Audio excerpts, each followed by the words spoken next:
I've posed for pictures with ivory soap. I've petted stray dogs and shied clit of dope. My smile is brilliant, my glance is tender, but I'm noted most for my unspoiled gender. I've been made Miss Rheingold, though I never touch beer, and I'm the person to whom they say, "You're sweet, my dear." The only etchings I've seen have been behind glass, and the closest I've been to a bar was at ballet class. Prim and proper, the girl who's never been kissed. But I'm tired of being pure and not chaste. Like something that seeks its level. I wanna go to the devil, I wanna be evil. I wanna spit tax, I wanna be evil and cheat at jacks. I wanna be wicked, I wanna tell lies. I wanna be mean and throw mud pies. I want to wake up in the morning with that dark brown taste. I wanna see some dissipation in my face. I wanna be evil, I wanna be mad, but more than that, I wanna be bad. I wanna be evil and trump an ace, just to see my partner's face. I wanna be nasty, I wanna be cruel, I wanna be daring, I wanna shoot pool, and in the theater I want to change my seat, just so I can step on everybody's feet. I wanna be evil, I wanna hurt flies, I wanna sing songs like the guy who cries. I wanna be hard, I wanna drink booze, and whatever I've got, I am eager to lose. I wanna be evil, little evil me, just as mean and evil as I can be.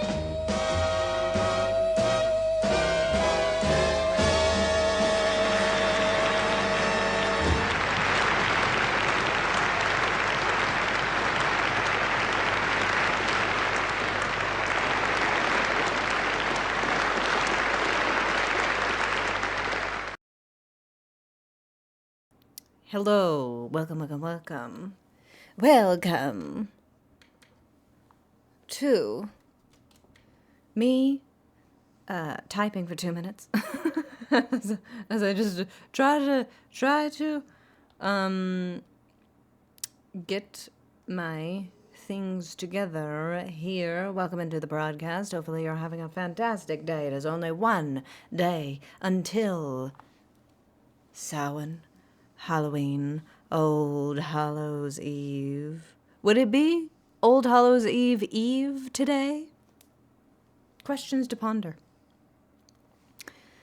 Oh God, I had an idea for what did I do?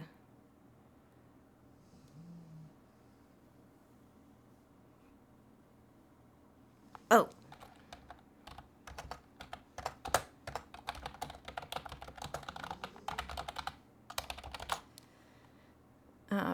All right. And then we'll just have to pick a GIF. We'll have to pick a GIF.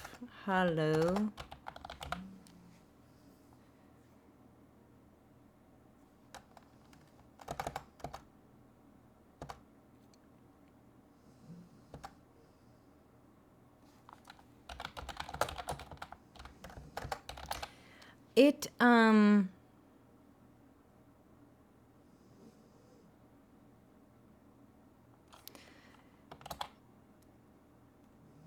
It's an odd day. I woke up very, very cold, right? Very dark also. It was all rainy, and then all of a sudden, look how bright it is, right? Like right now, right before the sun goes out. And it's like it got a little toasty up here. I even turned my heater off. You know what I mean? What the hecky is going on here?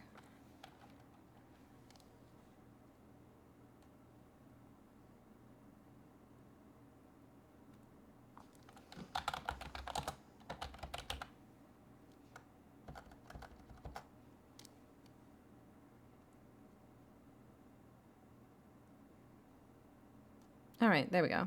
We have done that. And that we have did. Let me also do all of this housekeeping stuff here. Does that fit? Perfect. And we'll switch to just chatting. Actually, let me see. Let me look. Is there like a makeup category?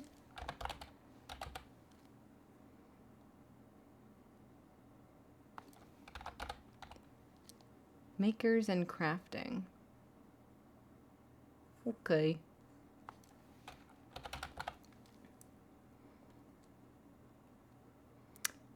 There is no makeup category. Because again, as we have established, Twitch is a misogynistic company. Stop coming here. But, oh my god.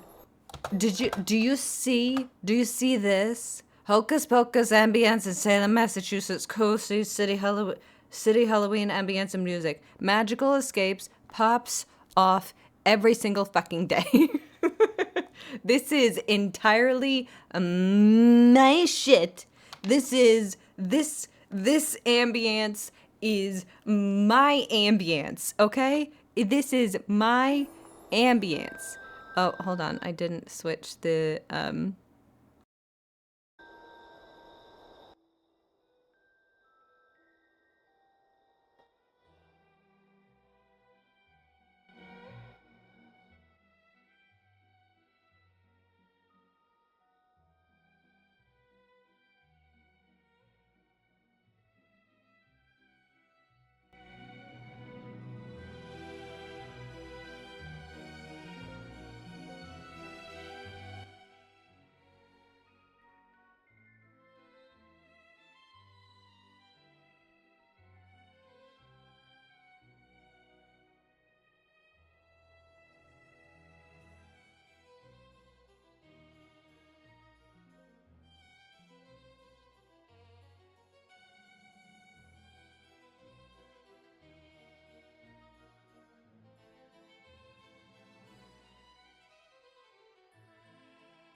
that's not the mic that I want. I want this mic. Okay. Weird. Technical difficulties. That's the gods trying to tell you something, right?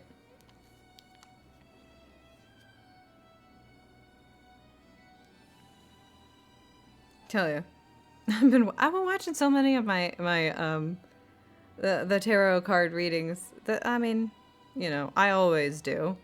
But so many of them have been coming up lately for me, right? I love my tarot readers. I think they're just awesome and cool people. Has this been updated? Okay. Is everything working right now? Perfect. Okay.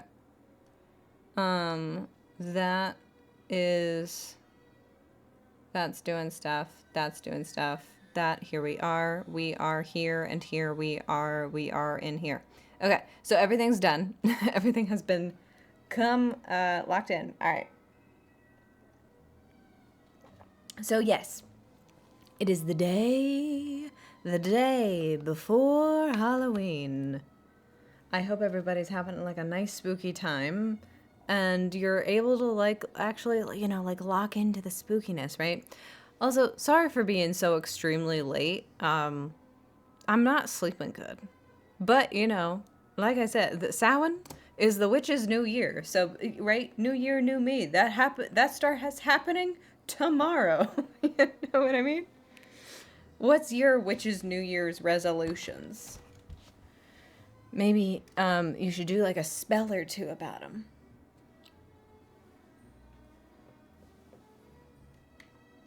Okay, that's as bright as it goes. Okay. Okay, so we gotta be like right here in order for this light to actually reach us. Well, because again, woke up and like there was no light outside whatsoever because it's all rainy. And then like might as well have been the middle of the night that I woke up. And then nowadays, current time, now, like almost 5 p.m., as the sun is going down, it's the brightest it's ever been. But before we get into doing makeup, I'm gonna hit pause there. Great Eartha Kitt song. We need to play more vintage performances, I think. So there was a GQ released like a Guillermo and Oscar Isaac conversation. So much was just actually like popping off as soon as I this on the second channel where I do all of my watching, right? Well, where I do all of my watching on stream, so it hasn't like built out my algorithm yet. Finally, I guess built the algorithm because it knows exactly what it needs to serve me. You know what I mean? So it gave me Frankenstein stuff, as you can see up here. Frankenstein stuff. It gave me France 24 English, because we need to get a couple of updates about the Louvre heist. Also, Elvira's Movie Macabre 24/7 live. Yesterday it heard me talking about Elvira. I don't care about your chat here. No one's really saying much. But oh wow, that is so soft. I don't want to be too long on here because like sometimes Elvira's movies are quite unrated, right? The part that you want about Elvira isn't the movie so much as like, you know, her commentary. Let's see if we can back it up to like where she is.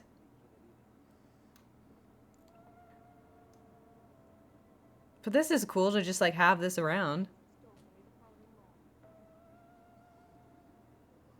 Let me turn this up actually. Make us wait all night before they murder Lady Blah Blah? I haven't heard a dead chick talk so much trash since the Real Housewives of Transylvania. I don't know. Maybe I'm just jaded from my insatiable appetite for monsters and mayhem. Martha, what do you think? I can't see anything from here. Well, consider yourself lucky. I mean, you just get to sit around in that crate all day doing nothing while I slave away on this sofa, forced to watch this crap.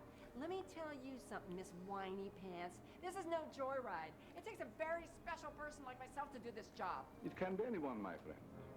Anyone. In this makeup, it might be even I. Oh, right. And I suppose you look great in this dress, too.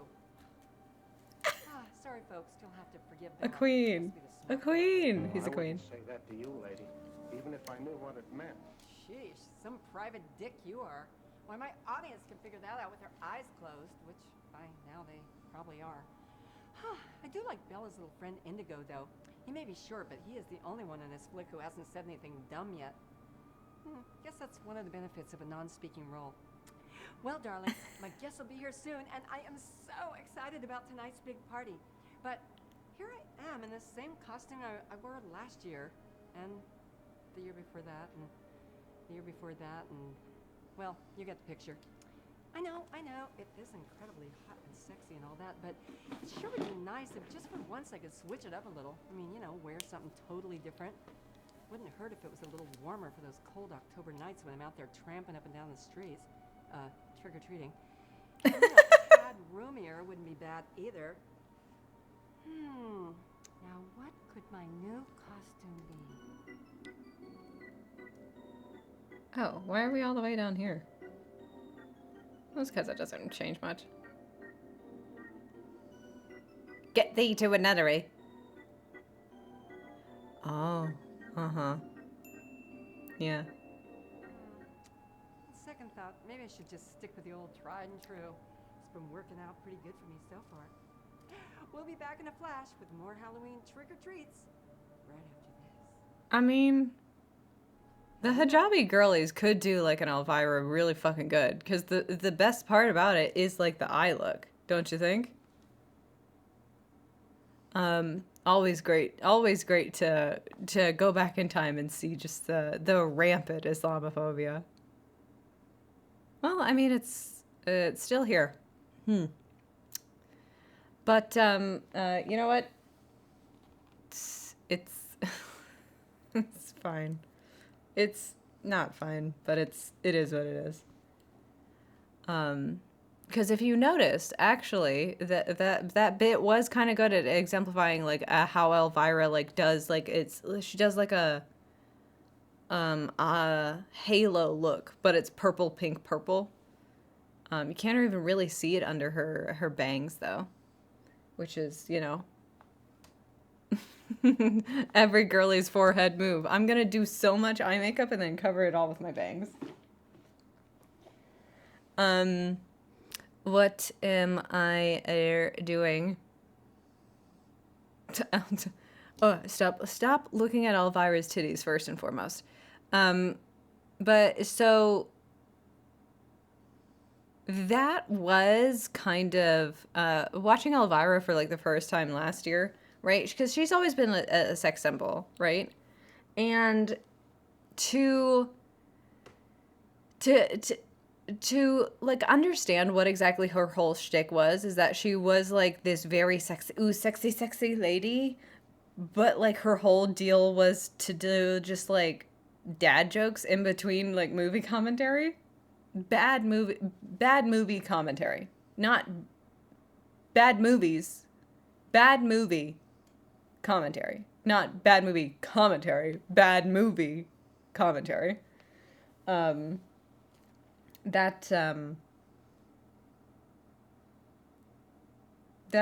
like kind of finally made that like click, right? About how like, oh, she's like she's sexy, but all she does is dad jokes, you know? Maybe that one clip that I just showed wasn't exactly exemplifying of that, but yeah. You know how it goes sometimes. But that's cool to see that Elvira is just like on live stream on a live stream now. Shout Studios. Is this like a gay thing? Because she, you know, Elvira is for the gays.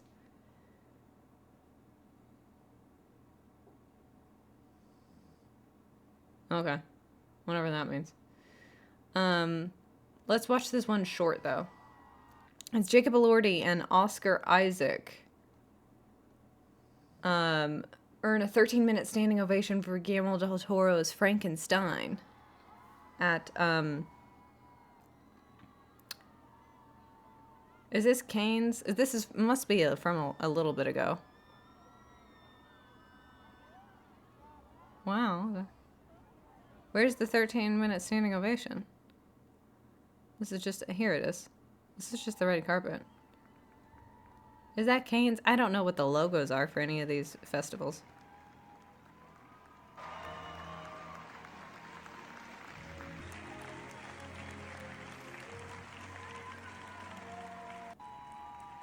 Okay, maybe that was, this was just, it was a part of my recommendations, so that was what made me excited about it. Because it finally, I kind of know what's going on a little bit. But before we dive into this, huge news. Kelly Nicole made a second channel subscribe. Kelly Nicole made had another post featuring one Lance the Master. So, excuse me while I dig into my ear real quick. It's just an itch on the inside, okay? Featuring Lance the Master, and I kind of want to give it a watch. Hopefully that's okay with everybody, especially Kelly. But I would like to give it a watch. I know Lance loves this. Lance loves reacting crapola, even though I'm really bad at reacts. But so I know he would be for it, even if I'm bad. But I hope Kelly's okay with it. So this is Zach Fair makes an arrest. Final Fantasy Someone didn't capitalize the last two I's there. Crisis core. All right, Wu-Tai spies, it's sack time. It's me! What? I'm a Wu-Tai spy. What the? You're not dressed like one? I got a good disguise. You better take me in. Oh, I don't have handcuffs. Don't worry, I do. Listen, ma'am. Ma'am! Oh! I have a job to do. And that job is called killing the code. If you step behind civilian lines, soldier grunts will escort you to safety. But is anything safe in the murderers? Yeah. You left me no choice. I hold all of the Wu-Tai war secrets. I'll never give them to you. Listen, unless you punish me, I've been bad. Case is not with us. What? What? Yeah, don't know her. Who are you? Actual Wu-Tai spy. Actually waiting here to kill you. No, he's lying. He's lying because he knows I hold all the information. I'm the one you want, Zach. We can give a secret before. You're ruining this for me. All right, ma'am. Daddy. Whoa, what are you doing? I'm shooting my shot. I need you to step Shoot or outside shoot. so I can take care of the spy. My God, what? Are you trying to make me jealous? Because it's working. I think he's trying to get you to leave Why? So you can have Lol yourself. so I can kill him. If you want to get to Daddy, Zach Fair, you gotta go through me first. Okay. Wait, what? Listen, I don't think you all have the range to write a skit where you get killed for getting in the way of official soldier business, okay? You don't have the range and you don't have the imagination. I dare you to find your fave that could do that. You'll get her to hospital within 2 hours. Yeah. I recommend leaving her in the hospital. She needs help. Yeah. Hey, wait, you're coming with me. Yeah. Damn. Damn. Kelly, you can't put this on the internet. You have to. No, Kelly, people are gonna see this. But it's funny, Kelly. It's really funny. Don't forget to like, comment, and subscribe for more. You have? That's what content creation is. You know? God, I see. Kelly makes videos for the girls who put stupid things onto the internet. I see myself. I see this 3 seconds right here. Kelly, you can't put this on the internet. You have to. No, Kelly, people are gonna see this. But it's funny, Kelly. But it's really funny. That I've never felt more seen by another human being.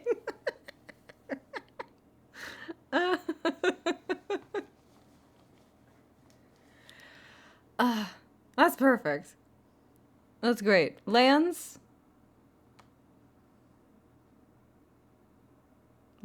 good work. Costuming could use a little Zach Fair, you gotta go. Wait, what?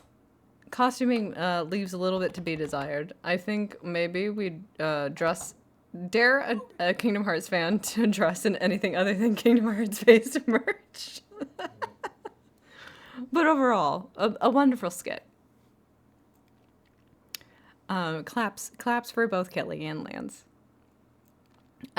But let us get back to, I can't see anything. Okay, so we have done this. That's good. Okay, so let's get to the GQ. I guess it's like a one-on-one interview that they're doing between the two of them. They're there. And what are they gonna say about Frankenstein? I hope a lot. The creature was Blueberry, the cereal? Yeah. That was my first introduction. Frankenberry. Ooh, berry. Okay. This should be. Yeah, this should be good. Here we are, and finally the junket. We made Finally. the movie. We're at Netflix or Hulu, somewhere in the One of those. vicinity of Hulu. I think it's Tubi. We're at the Amazon Fulfillment Center. Yeah, the film is in it. And here we're checking out the film. Yeah. So it's great to see you again and again and again. Yeah, and you are? Yes, it's a repeat experience, but you know, to be finally here delivering the movie is great. I think God, sorry, I'm still on the Amazon joke. It really is crazy how. God, we let billionaires do too fucking much. We let them get away with every fucking thing. Jeff Bezos is such a giant turd. And we just let him own everything. And also, like, for some reason, it's always the most uncreative people who always, like, want to get into the creative pursuits. Right? Right? It's always these tech billionaires who make all of their tech money, and they want to start making investments immediately in Hollywood. It's like, that's not what you do, though. You're not good at that. You're not a creative person. You're Jeff Bezos. I'm not even 100% sure you are a person. I think you're like an algorithm disguised in a suit. Right? I think you are a program perfectly formulated to only make money. Like, you're not, that's not, you don't, like, this is just not where you belong. Stop trying to distribute, stop trying to make film.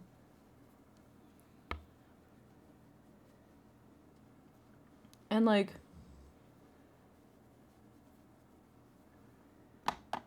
that all of these, like, creative people who have built up their careers and stuff now have to, like, kowtow to Daddy Bezos, too. And multiple people, right? Jeff Bezos owns fucking Twitch. Twitch streamers need to... Twitch as a platform needs to kowtow to Bezos. The half of the movie industry that gets, like, distribution rights from Amazon needs to kowtow to Bezos. The government needs to let... Or, I don't know. The government doesn't really need to kowtow to Bezos because the government wants to do its own rug pulls. Which is just another entire genre of stupid there. But I don't, something about, yep, that's what it is. It's the colonizer mindset. Where you need to, as soon as you, like, make your tech money, you need to immediately try to, like, force people to like you through the arts, too. I think that's what it's about. The most unlikable people think that they can, like, buy their friends, buy admiration and stuff. Because, like, money has only ever been their motivating factor. So they think that that's all they need. And it's not. It very much isn't. Jeff Bezos, no one will ever like you. Elon Musk, no one will ever like you.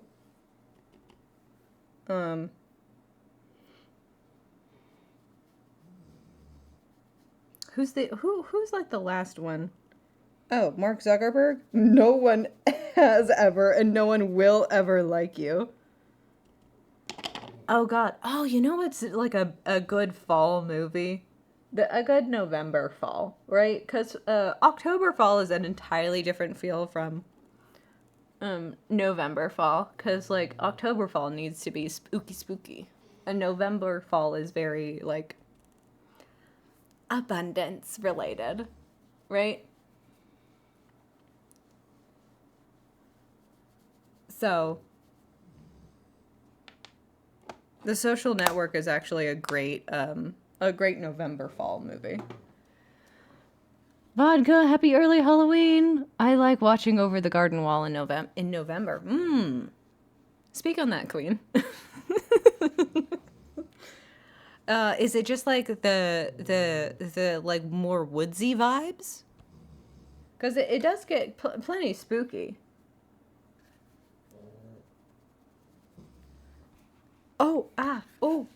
I got so eager to read that message, I stabbed my eye. Oh my god. I'm fine. It's not that spooky, but it's very autumn. Okay. Yes. Yes. I'm okay. I am okay. Oh god, I'm fine. So true, bestie. That, but yes, so yeah. So actually, I need to, I know, like, we spent a lot of stream, like, trying to make our, like, big, Halloween, October, like, list of movies that we're watching, and then, like, I've spent all of October not watching any of them, right? So that's, I don't know what like, a lot of my internet has been really bad, so anytime I feel like I start trying to watch one of those movies, it just, like, will not load. There's also an episode in the snow. It gives me Canadian November. Facts. Yeah. Oh, okay. Then, so, like, I'll definitely have to do Over the Garden Wall, like, now. In, like, November-ish. Because I just, for whatever reason, it just, like, no movies were working for me this save the stabbing for the holiday. So true, bestie. We're gonna be stabbing all over the place. Oh, actually, before we get into doing more makeup, I think I wanted to make sure, because, oh my gosh, as someone who doesn't wear earrings, my lobes, a little bit sore from yesterday. So I think I definitely need to put a pair in. Oh, you know what? Oh man, but that's not. These are amazing, but I want to do. Oh, why did that fall out? Hold on, that's something. Look at how amazing these are. Little trolls in a pumpkin. You kidding me? But they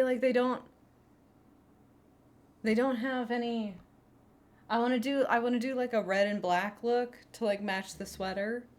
But so these don't have any, so this doesn't really go with the makeup. I'll have to do like an orange look. I think I'll have to just continue the Halloween-y spirit, because the Halloween is not over until I see this fucking Frankenstein movie, okay? And that comes out on the 7th, on Netflix. So Halloween is officially not over this year until Frankenstein comes out and I see it. Oh, but actually, I do have these. Oh, wait, there's a little stopper on them. Hold on.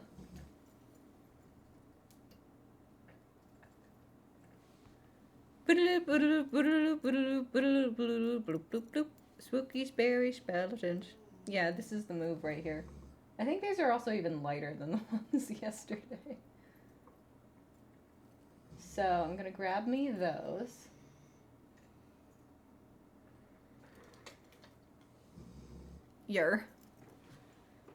I'm gonna grab me these. Oh, and I'm also gonna do this. Hold on. I'm also gonna do this. Wait. Look. Wait. Look.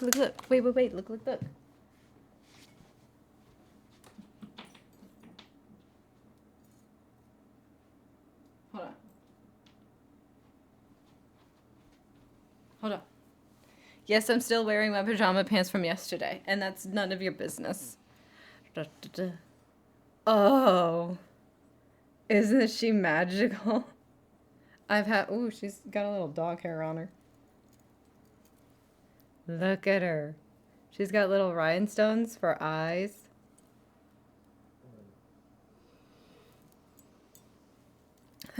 A big statement necklace.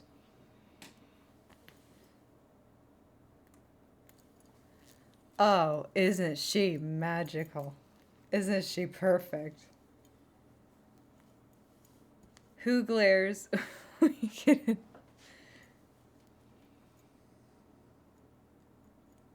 Who are we kidding? Within our mutual friends, Halloween is all year long. That is true. I do need to become more goth. And I think you do that by just like wearing spookier things just more often. You know what I mean? So that'll definitely have to happen. And also, I'm sorry. So with like global warming and everything, I so think we just need to like, until we get until we get a handle on things, we need to like set everything like a month back. You know what I mean? Cause like it didn't start getting cold in October until like this fucking week. You know what? How can I feel fall if it's still 80 fucking degrees in October? I'm sorry. That's just not like it's like you can go back and watch the streams. I was in short sleeve t-shirts until like last week. Ow. Ooh. Ooh. Ooh, we're a little sore. Ooh. Hold on, we need to find our channel. Ooh. I'm really not a good earring person. Daylight savings, but for weather. Weather savings times. Exactly.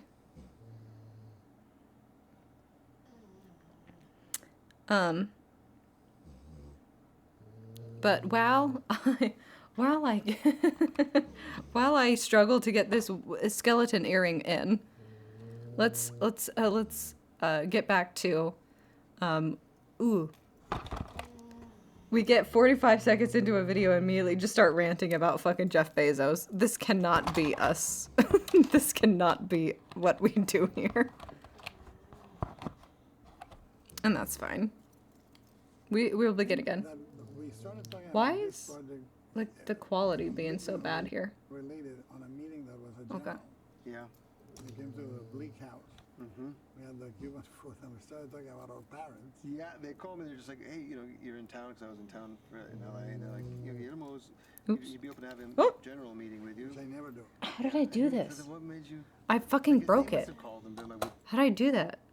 Why? I'm so bad at being goth. I broke my own goddamn goth earring. Okay, hold on. Okay, it's fixed. It's back on the hook. do you want to? No, it was, you know, we wanted to work together for a while. Yeah. But I would have never dreamt that it was going to be Frankenstein. Yeah. I was thinking of Monte Cristo, of the Count of Monte Cristo, which is another rehearsal towards Frankenstein that I wrote Wait, did he do that? many years ago for Francis. Yeah. And we were talking about this and that, and all of a sudden I thought, yeah, the essence of Victor is in there. You know, there's brilliance, vulnerability, a little bit of tragedy, and then we had pork and beans. Irresistible. Yeah, I started crying over pork and beans and our fathers. Yeah, and being fathers. Yeah. Inadequate. Inadequate fathers. Both roles. And the fear Oh, of there we go. continuing Okay, it. we're in. And, yeah, and then you looked up and you said, I think you need to be my Victor Frankenstein. Yeah, and I like that we agreed. At some point in that conversation, we agreed that if we were going to do this together, we couldn't do it as the characters that we become publicly, a director, a visionary, this and that, Right. or a star of this and that. It's like we were going to have to be very human. Yeah, we were going to have to strip back all of that. And learn to show our defects. Yeah.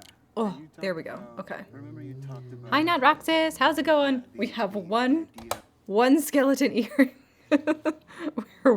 We are working on the other. I'm working on the earrings. But that's all. It's always good to see like a project between people who want to do the project for the artistic merit, and like trying to go beyond celebrity and all that, and your success. It's good that you are good. Ow. Okay, hold on.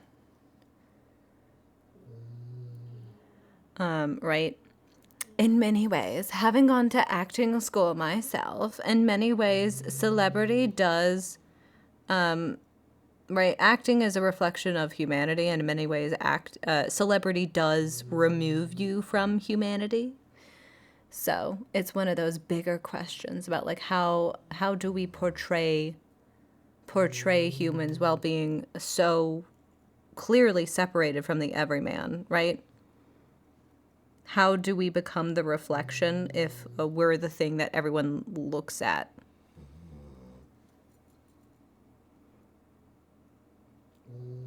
Woo! Oh my God. Sometimes you take it away and then you try to stick the earring in again and it just goes in immediately. Okay. So here's the Skelly earrings. Here we go. Ready? Let's... Spooky, spooky, scary skeletons, spin fivers bound your stein. There they go. They dance. Isn't that magical? Oh my God, there's like a little bit of a shimmer to them. That's cute. Okay. Let's continue. A character that you're really interested in, the idea of somebody that seems to be the protagonist that devolves into the antagonist of the film. Which is my own biography. You know, you start thinking you're the hero of your own story. It's like Dickens says, whether I'll be the hero of my own story or the villain. You know, and you end up being both. And I think Victor, the way we built it has not quite been built like that.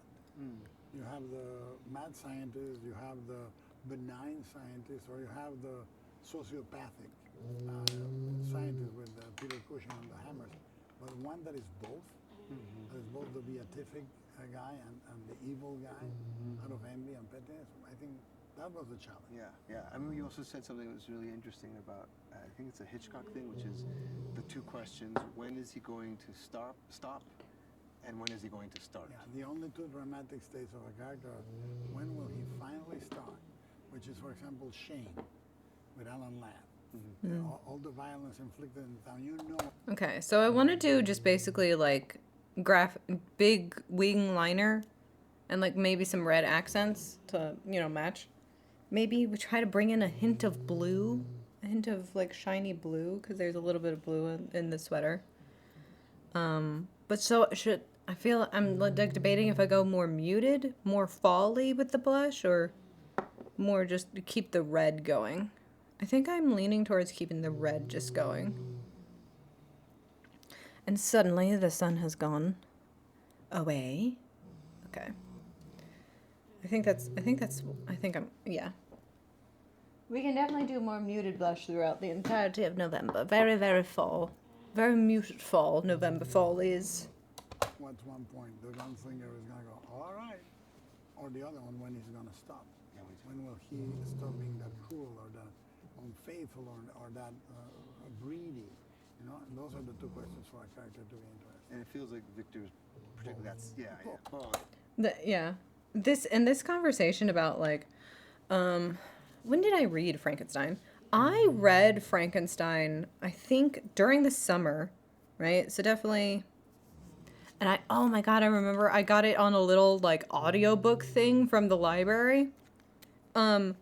Well before like audiobooks were like a big thing. So it was like a little like, it was like this big and it just had like a wraparound of like a Frankenstein face on it.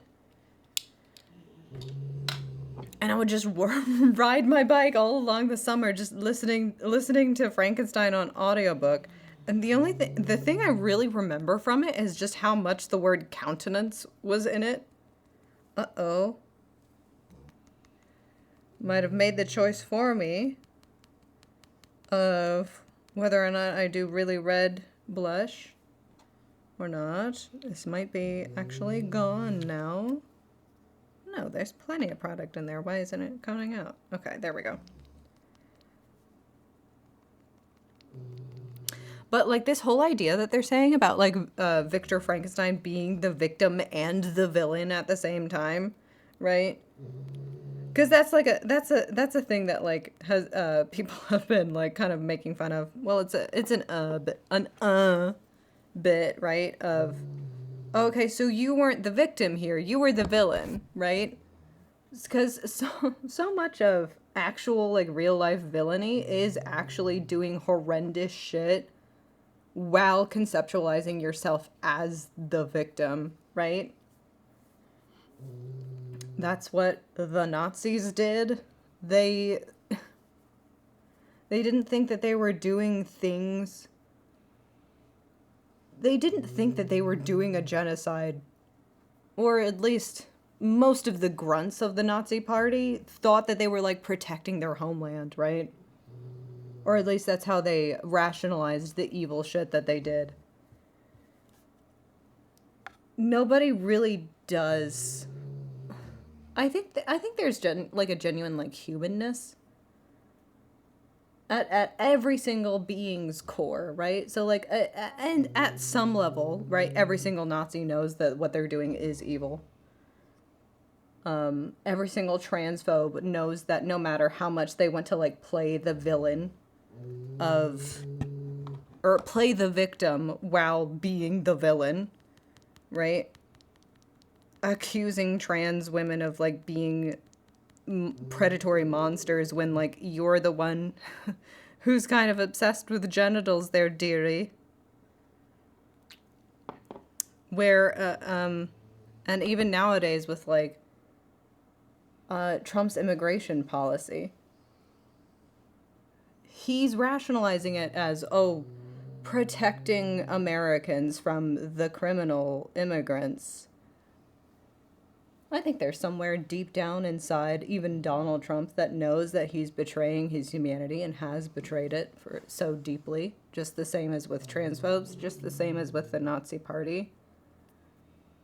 But, like, the delusion of victimhood is a very powerful drug, I think. And that's some big, big questions to be asking in this Frankenstein film. It's the "Are we the baddies?" skit. A little bit, yeah. we got skulls on our hats. Are we the baddies? Yes.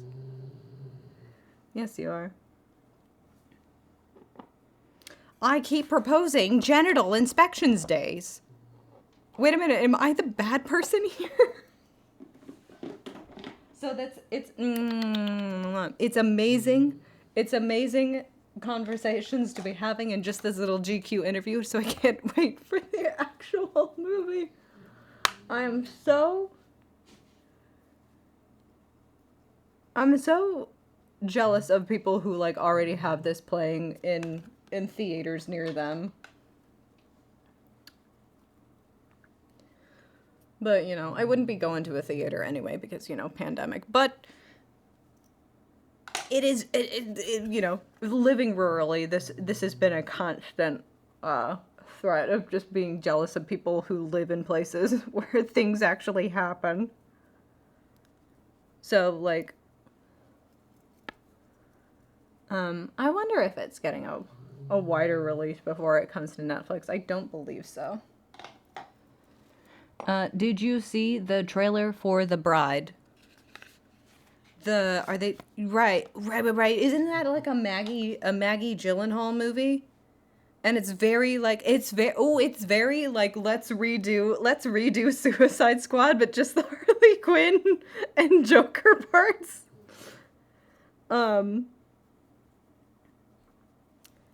Right? Or not even the Suicide Squad. Maybe I'm downplaying it too much. Maybe it's the Joker part 2. Right? The Bride. Exclamation point. You didn't add the exclamation point, Wally. Yes, I did. It seems very impactful, right? Oh, she's also directing. No, Maggie Gyllenhaal is the director. Ah, I thought it was her being in it. Who's Jessie Buckley? Hamnet.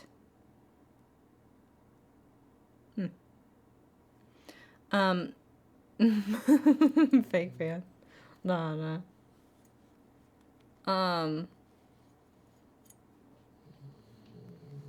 Yeah, it seems very like feminist. We'll see if it leans a little bit too into like pop culture-y, pop feminism, which could be, but you know, it in this day and age doing like anything that's kind of feminist is I guess even if it ends up being like bad pop feminism, it's still the wokest position around, and it's good that it's still happening, right? But they missed the boat though. Not out till March or something. Right. Yeah, March 6th. Wow, I can't believe that Maggie Gyllenhaal is submitting the bride exclamation point is a March Caprice entry. we'll have to see if we can fit her into the programming. You know? Yeah. But then at a certain point, it's the second where he just kind of goes and goes and won't stop. I mean, I remember we were filming. It's the thing that I probably rehearsed the most for because it's a monologue in the medical, The whole hall. Right? We're doing brows. Yeah, where Victor, we first see Victor basically at his peak, and he's pure certainty. full God mode, and it's this long ream of dialogue, basically a monologue that he gives. And I had even learned it, and like I've done all sorts of techniques and learned it in iambic pentameter, and like forced it into this rhythm just for myself. And I think we were shooting it over a week. Yeah. I think it was like 4 days. 4 days, yeah, 4 or 5 days, yeah. And I think it was the third day, and you know, I'd done it quite a few times, and I thought, maybe I should be more tired or more frenzied. And I remember that moment. My family had come to visit, and they left. Yeah. And then it was lunch break, and then my trainer at the time, he had this thing called Hape that I had taken like 2 years before. Yes, it's clearly the story of Anti-Aqua trying to help Xehanort completely take over his shiny new vessel. The commentary, you see. Maggie Gyllenhaal making literary references to exemplify how Kingdom Hearts is, in fact, a literary masterpiece. Through bride, exclamation point. The bride, exclamation point. Energy thing. It's like a nose, like almost like salts, like smelling salts. I was like, you know what? Maybe it'll make me look a little tweaky, and I'll have one. Yeah. He's like, you sure you want something? Yeah. He's like, this is a new one that I have. I was like, great. I sprayed it, and he's like, just don't inhale it. And I immediately inhaled it. And I was like, what happens? He's like, it's okay. Just have a seat. I was like, okay. And then I remember Jerry, the dialogue coach, and suddenly I looked at him. There was 3 of him, and I was like, oh god.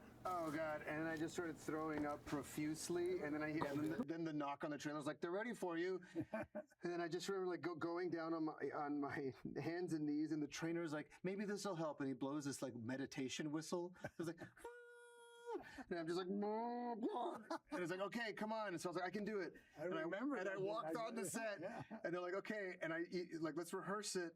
And it's like hundreds of extras, and like all this smoke, and you're sitting there, and I start to do the lines, and I can't remember. It's the first time I can't remember the lines, and I go, Guillermo, I think I need to sit down. You go, get out of here, go. And so I went back, and I took like a half hour, and I finally relaxed, and then I came back, and we finished it, and it was just a reminder to me of like, you don't have to reach outside of yourself anything for something. There's this idea of like, I just need something to make me better. And it's like, you don't need to do that. I was a great lesson. I remember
That day because when we talked, you said, "What if I fail? What if I do this before?"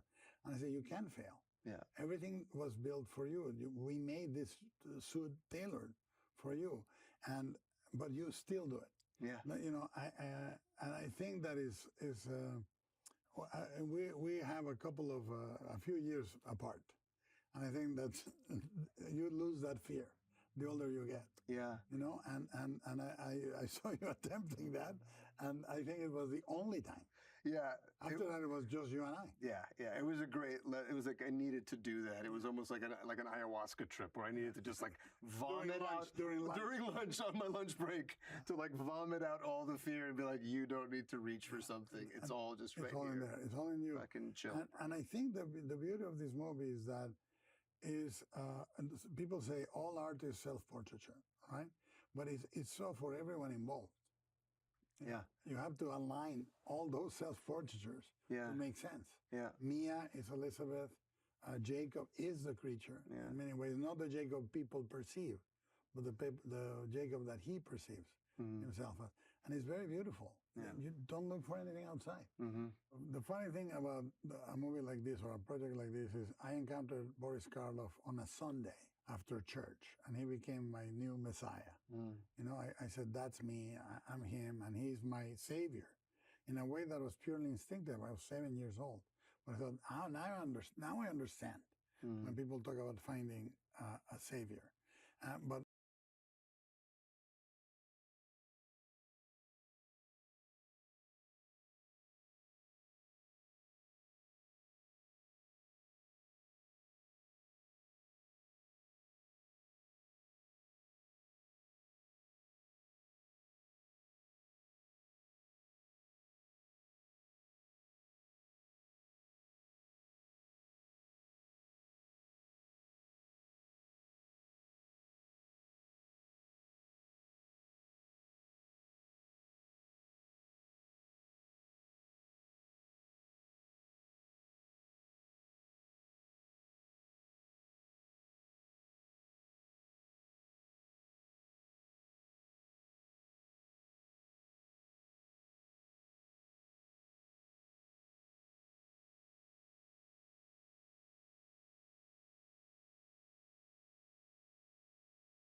then 4 years later, I bought on a paperback, I bought the novel. I said, well, it's the novel. I was 11. I said, it's the novel of the film.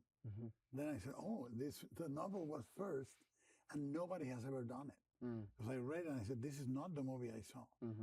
And I was shooting Super 8s at age 8. And I said, I'll make it on Super 8. You know, I'll make this Frankenstein on Super 8. And then I thought it's a good way to talk about my father and this and that. But I found a lot of, through the years, I found a lot of biography of Shelley, of Mary Shelley, in the book.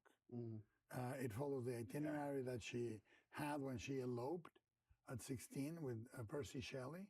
And they go through the same ports than some of the moments in the film, in the novel, to talk about miscarriages and loss and the loss of a mother, or it is all biographical for her. You know, and the idea of the fusion of life and death through her miscarriages. That's the creature. Yeah. The creature is every child she lost. And being birthed out of her mother, the specter of war, the brevity of life, and the fact that it's cruel, blah, blah, blah. All these things are in there. And I thought, I'll make it a biography for me too. You know, I'm very young. And it's become that through the decades. But that's what the interesting thing is, like the way to really honor it is to approach it the same way she did. Yes. As opposed to just trying to revere it. revere it or do an interpretation of it or even communicate an idea of it. It's, well, what if I come at it the same way she did, which is, how is it a personal biography? And life.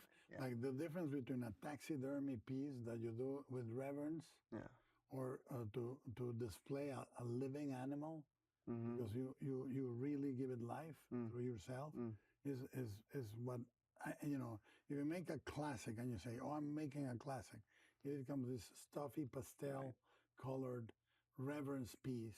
But this is alive and modern and happening. When did you encounter the book, by the way? Well, I think the first time I encountered the creature was Blueberry, the cereal. Yeah. That was my first introduction. Frankenberry. Blueberry is the blue one. Blueberry's the blue one. You're right. Sorry, Frankenberry's the pink one. Count Chocula, yeah. It was Frankenberry. My mistake. Frankenberry was my first. He seemed really nice and pink and delicious. But that's a Dingleberry was a different. That's a Scottish cereal, right? Yeah. Also delicious. But with oat milk. The first one was. I think really the first one that really kind of registered was De Niro for me. Yeah. I just remember seeing the trailer and being like, "Whoa, this is crazy! I can't believe that's Robert De Niro!" And like jumping over the ice thing with his, the trench coat flying out. Yeah. It was fascinating, but it never really seeped in so much. But I remember after we had that fateful meeting, you're like, "I want you to be Victor." You gave me the book, Mary Shelley's Frankenstein, and the Tao Te Ching. Yeah. Like, read these two things. Why both of those together, you think? Well, I think that I have my ideas too. Well, the Tao says basically things are what they are. That gave me the book, Mary Shelley's Frankenstein, and the Tao Te Ching. Yeah.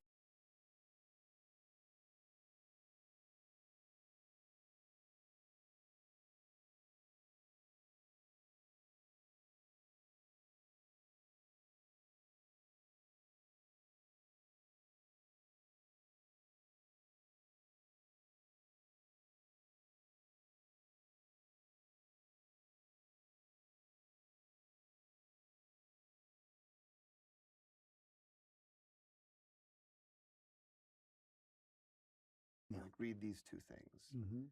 Why both of those together, you think? Well, I think that Thank you. Well, the Tao says I am now not muted. I don't. Things are what they are, right? And to me, the relationship I keep. with life that I try to. I keep. I hate it. I hate the space bar is always mapped to the last thing that you interact with. Okay. So, he keeps saying Dow. I don't know what Dow ditching is, or even like what he's saying. The captions are stupid. Put in the movie is the heart will be broken, but brokenly live on. That's the end of the movie, which means whatever it is, and you stay alive, which is the same wisdom in the book of Job, in the Bible. Things are because they're designed by a carpenter, by a master that you don't understand. The Tao says, he who tries to use the master's tools will cut himself. And all these things are pertinent to Frankenstein, to the novel and the experience of making the movie. I think that one of the things we connected over that dinner was our Latinness, because obviously the shadow of the father looms differently in a Latin family, I believe. The patriarchal thing is so very strong. in a very matriarchal society too. Yeah. So I and the melodrama. Yeah. The melodrama, yes. Of being blind to those flaws, is very Mexican. In fact, I recommended you a Mexican movie. Yeah. Called The Black Sheep with Pedro Infante. Yeah. Which is a father and a son story. Yeah, and he's just such an incredible villain. He's an incredible. It's so funny. And he's remarkably charming. Yeah, and we used one. I remember I used one of those things because he'd always, like, when he would walk by his son, just push him out of the way. Yeah. And so we used that one moment when Jacob comes back to ask for a bride, and I just kind of walk by him and push him away. That was our little little nod to flesh, a grave, a home. Those moments for me are things that you determine only from a Latin culture. the swarthy Catholicism of the film.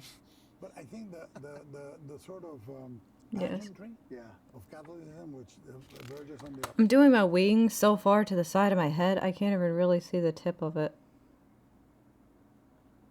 Oh, I've kind of feathered it out. It's not really coming to a sharp enough point. Ugh. operatic, you know, the intensity of emotions, you know, and the fact that Victor is different than his father. His mother and him have a darker skin, black eyes, black hair, you know, dark, you know, complexion, and the father never accepts him. Yeah. He always sees him, well, that's not my son. My son is this blonde little boy that I call William, you know, and that makes them Cain and Abel, you know. And so it's also, that's why we talk about it being a story of outsiders, you know, and I think we also, something that I talked to you a lot about in that first meeting, which was like feeling like an outsider from the moment that we came from Guatemala to this country and constantly moving around and always feeling like a bit of an other, always. And then even getting started in this industry, you know, in Florida and South Florida, you know, only being brought in for the gangster or this role or the, you know, the traditional kind of Latino roles. And how that line was kind of an accident, but we can kind of make that looking more bat-wingy. Kind of myopic view of like excellence. Well, the only way I can, you know, succeed is by being excellent, and, you know, better than everyone else at this thing, and no matter what it costs. You know, that was something that definitely I think fed into the. And the Victor that I really believe would be a fresh Victor is a Victor that had swagger and sensuality and flair, and he was capable of charming an entire medical school in believing in him for a while, or an investor like Orlando. And I thought, you know, I think that the reclaiming that for not a British actor, not an Anglo actor, but reclaiming it, we talked on the set, and I said it's not an accident that our Victor is played by, you know, Oscar Isaac Hernandez. Yeah. You know, and we reclaim some of that energy. Yeah, exactly. I remember at one point you're like, a European would never make a movie like this. He's like the way that you were shooting it with these huge sets, and also the way you would direct sometimes. You'd be like, I need the Maria Cristina. Yeah, the telenovela turn. The time where you walk. Yeah, Cristina, you can't do that. You know? Yeah, where it's like you have to walk from like his left shoulder past him, and then you stop and you turn back. And you turn back. Yeah. Which is when you do it with you're talking to Mia, and it's just pure. Yeah. You turn. I would see attraction on that thing. Maria Cristina, no. Yeah, it's like a telenovela. Yeah. But you're like, you have to make this Mexican boy very happy. Please do it for me. Yeah. I think when people say, "What's Mexican about your movies?" I said, me? Yeah. You know, what else you want? I mean, I think you cannot deny what you are, who you are. And what moves you. And what moves you in any act of artistic expression, ever, you know? No matter how base. No matter how base or vile. There were three things that were important in this film to tackle.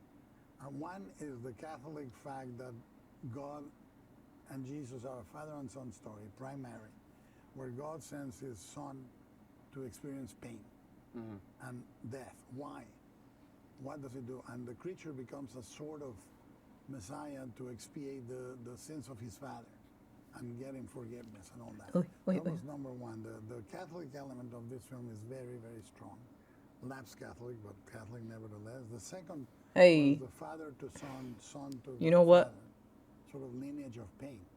Because when one of the things we do when we're flawed, and I am flawed, is there ain't nobody that it's two groups of people who can do body horror like nobody's business. It's lapsed Catholics or ex-Catholics and trans people. So if there's ever an ex-Catholic trans person who starts making body horror, ooh, girl, you better run. They are revolutionizing the genre. You will be changed after seeing whatever they got going on. You are so busy feeling like a hurt son that you turn into a father and you don't realize it. And then you have to tell your kids, I am your father. And I just realized it, and you have to apologize. And regret is what Victor learns. in this film. He has no regrets until he understands the other. And understanding the other right now is absolutely urgent. Yeah. And the final element, which I think is So fabulous hard to for me, do is liner when you Victor can't has see. never been played as the antagonist and protagonist at the same time, because every tyrant believes himself to be a victim, which is also very narrow. And I think those elements we understood we were going to require to be very open about our defects, but also for you to make the character do things that were truly despicable. Yeah. To be able to blind myself so much that this feels like I am entitled to do this because of either I'm a victim of something that entitles me to do it. If I felt pain, everybody will feel pain. Yeah. But it makes me think of T-Bone Burnett. He has this song where there's a lyric that says, everyone wants peace, but no one wants to surrender. Yes. Right. That's right. And so that the end being this moment of surrender, which allows them to both become human. Yeah, and I think that the moment we're in also speaks about people that are, every character in this movie is alone. Elizabeth is alone, William is alone, Victor is alone, the creature is alone, Orlando is alone. Yeah. But Victor is the type of character that is so lonely that he needs masses of people agreeing with him. You know, which can be political or artistic, but we see it all the time. People that broadcast emotions to millions. Thinking that brings empathy, or that brings fulfillment, and it doesn't. What he's pursuing is so hollow and so fruitless that I think that's a real warning. When people say Frankenstein is anti-science, I don't think so. It's anti-hubris. That's why the parallel with the captain. God, so true, King. You get it. God, he gets things. Why can't more people get things like Guillermo? Important parallel. Yeah, and also why it ends with this moment of, of the creature, because of this moment of compassion and moment of forgiveness, is able to be compassionate to others, to a whole society of people that are also headed down the wrong direction. So it ends in this moment of hope, which the book doesn't necessarily do that. No, I think the book was responding to many things, including the fact that Doom was not seen. I mean, Doom was such a worthy thing to tackle in an era that was talking about the age of reason and in the beginnings of industrialization, the beginnings of modernity, And they said, what if we lose? What if we all lose? That was a very romantic notion. Now I think that, for me, the urgent message is, what if we could all forgive each other into existing? What if we could all be flawed? What if we could all allow everybody to be flawed? And those are the urgent. When Collodi does Pinocchio, Collodi is concerned with the unification of Italy, the language becoming one, the country behaving into becoming one. That's not my concern when I do my Pinocchio. I'm concerned about disobedience and obedience and fascism. And the same is, I cannot articulate what Mary Shelley articulated. I have to articulate what's urgent now.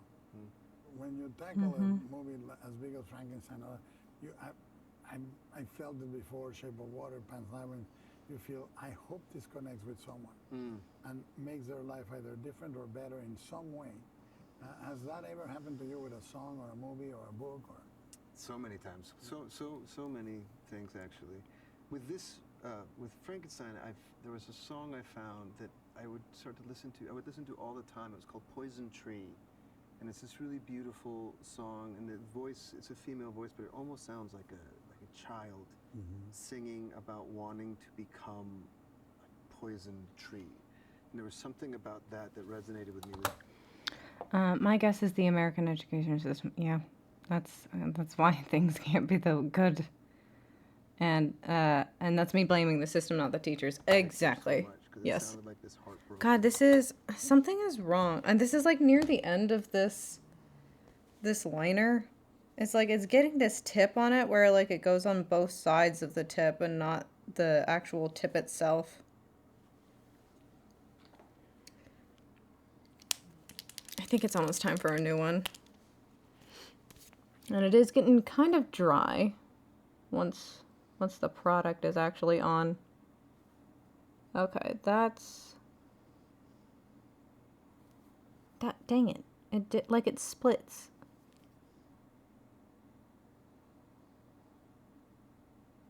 Okay. That's pointy now. That's pointy, and we can leave that alone.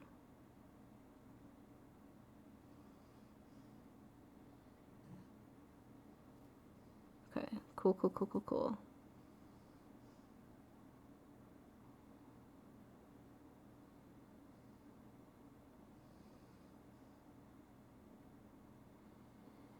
Cool. Okay. So that works. Child that wanted to die, which feels like that's what Victor was, and that's actually the creature that he creates is the child that comes back to forgive him, you know?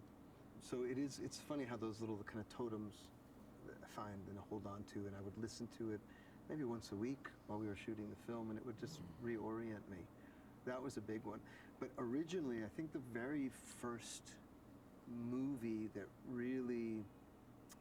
kind of changed my mind about what was possible as an actor, even before I even knew I wanted to be an actor, was the movie Legend. It was Ridley Scott Legend. Really? And it was recognizing that the guy playing the devil was the same guy from Clue, Tim Curry. Yeah. And I couldn't believe that that was the same actor. And I remember I wrote a poem about a vampire that was dressed just like she's dressed when in that black outfit, with the black lips and the black dress that comes down to here, and it just made such a huge... See, fan fiction is actually works of art, and it is also an important part of digesting the art piece yourself. It is the great conversation between you, the artist who creates your favorite works of art, and how you can make your own.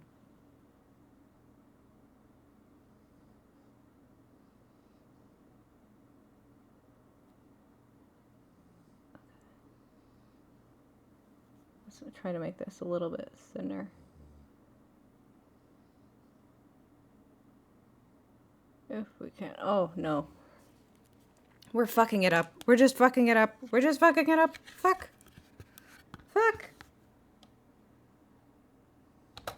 Impression on me, that movie, and it's what kind Okay, of... hold on. Oh, I'm just gonna be down here for a sec. You can be Fuck, I both can't see. the butler in a thing, and then the devil in another thing. Yeah, and the Lord of Darkness, and so that was one that really switched me on.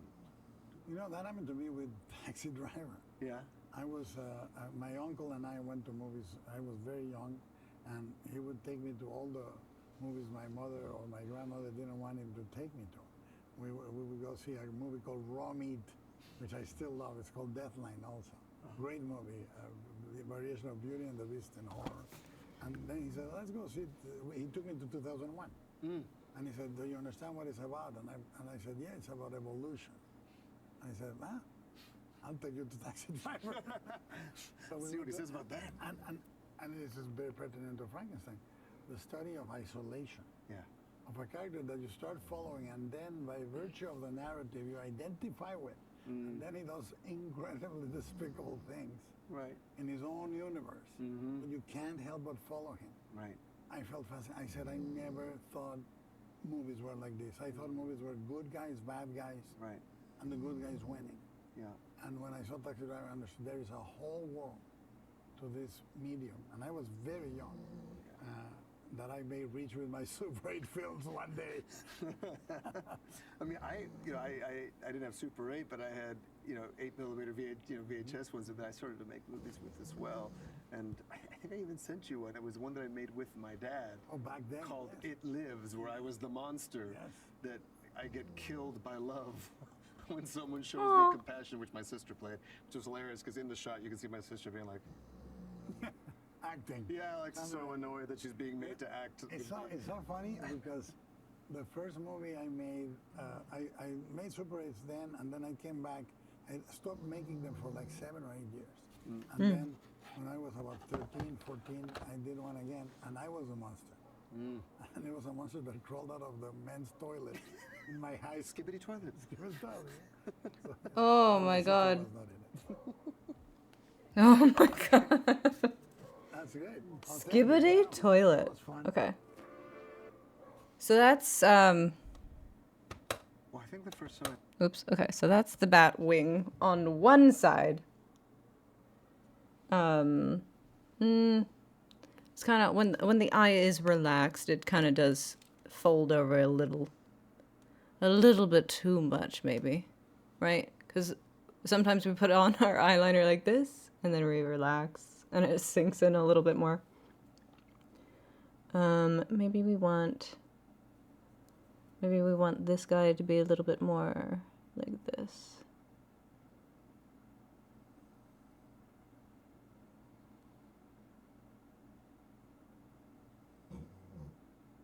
Okay.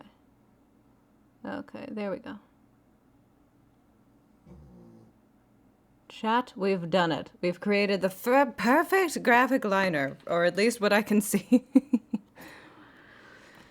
Okay. Okay. Yeah, we definitely need new liners soon.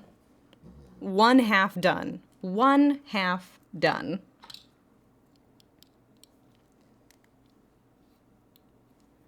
Okay, let's take a peek. See here.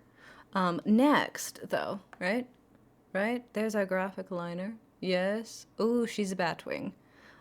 Next, we come over to... Let's take a peek at Louvre. La Louvre.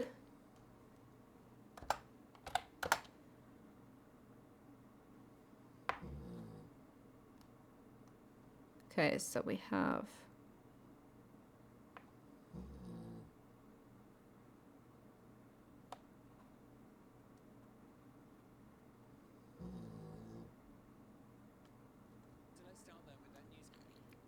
we have a little bit to watch about the Louvre heist. Finally getting back around to the updates I promised yesterday.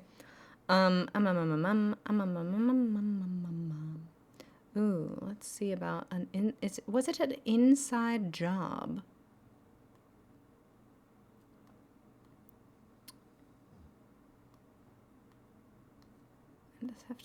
Okay.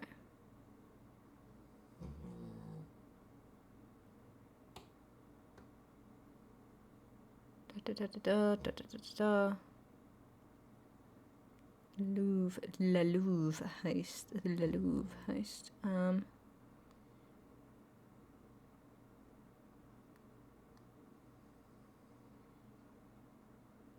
Okay. No, wait. Political controversy.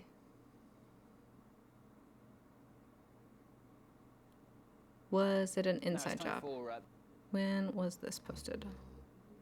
Okay, so this is from 3 days ago. Speculation on if the Louvre heist was an inside job, which it might have been, right? Because usually theft is more of an inside job, right? You usually need to get someone who knows a little bit about where you're gonna go hit, right?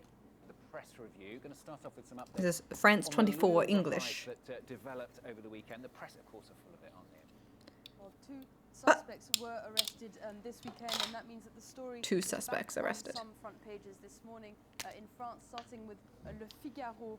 Here, it says that the police are closing in on the robbers. One was arrested at Charles de Gaulle Airport on Saturday evening as he was about to get on a flight to Algeria, and the other one was arrested in Seine-Saint-Denis near Paris. Le Parisien is also talking about it on their front page here with a photo of the investigators gathering evidence. The paper says that the suspects were experienced thieves who were previously known to French authorities.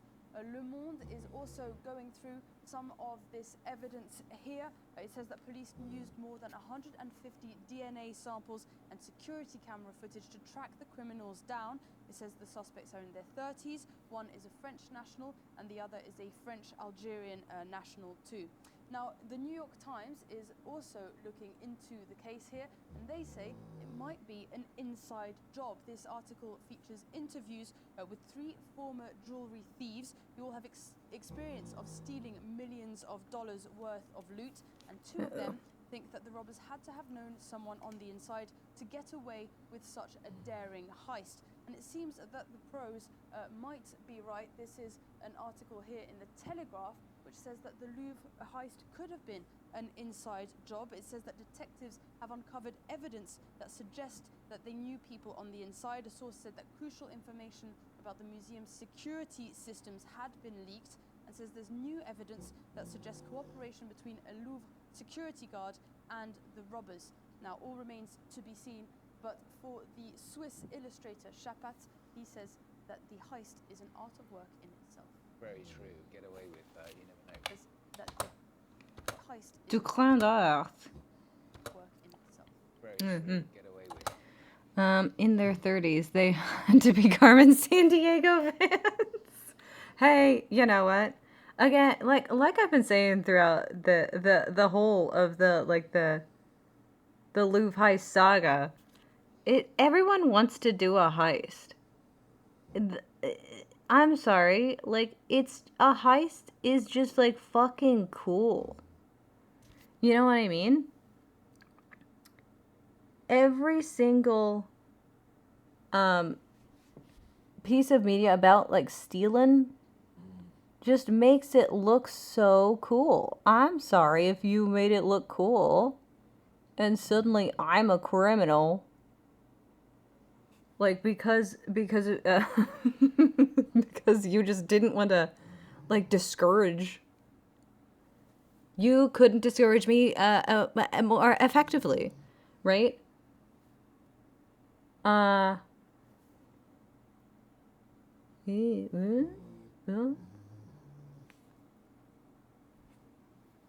Maybe we're at the same angles.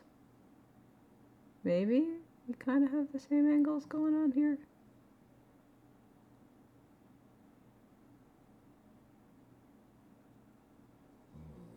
Okay. Okay. I might have to... Let's see. Does that need to go away? I don't think so. Maybe we could paint over it.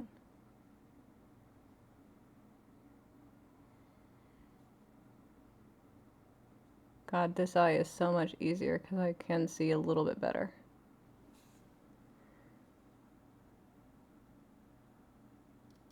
Okay. Okay. Okay. So, right? And I feel like there were a lot more heist movies coming out in like the 90s, 2000s and such, right? So like, what was the movie? What was the movie? It was like one of Kristen Stewart's like first movie, and it had Corbin Bleu in it. And who was the other guy? Yup.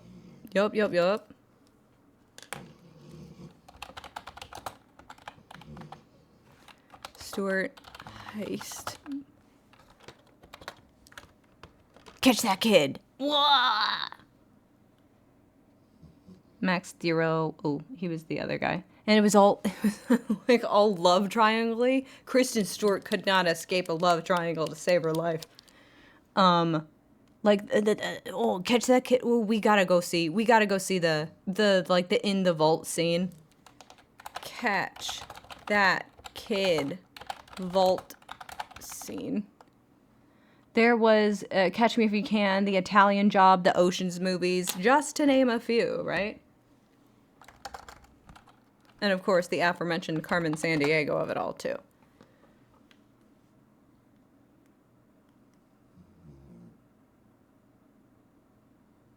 Not this one.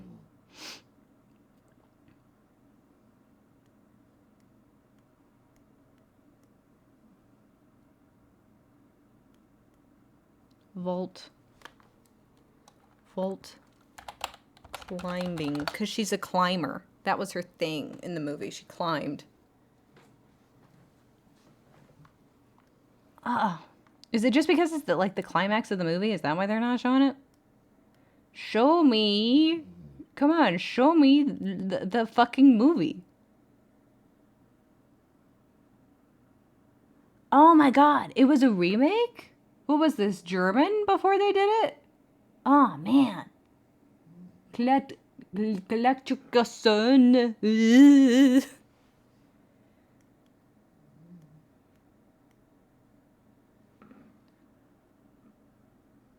Oh, somebody did a review.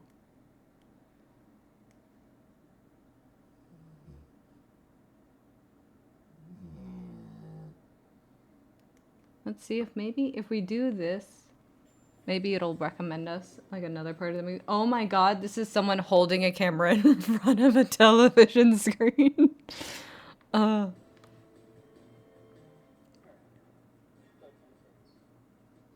Also kind of wild that like Corbin Bleu and Kristen Stewart are in the same age range, right? Having not recognized them as like the actors that they were when I watched this as a kid, to see Corbin Bleu and then years later recognize Kristen Stewart as the Twilight girl and then look back at this, kind of crazy that they are like the same age, right? Because Corbin Bleu, of course, High School Musical, very Disney Channel-y.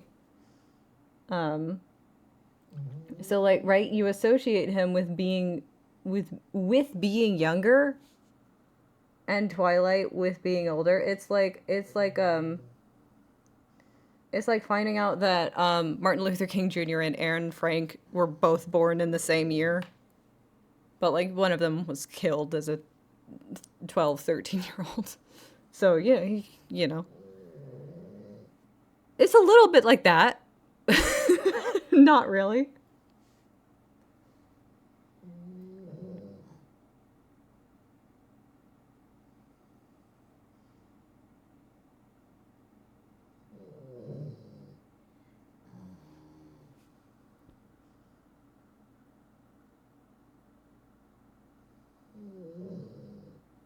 Yeah, this product is getting kind of really, really dry on the face.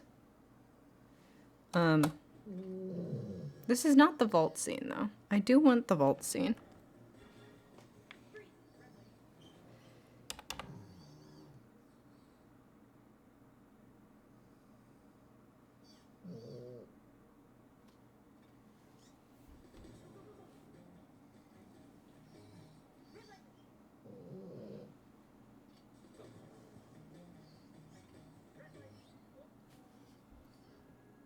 And the baby acting. Okay, wait a minute. Maybe my angles are really off.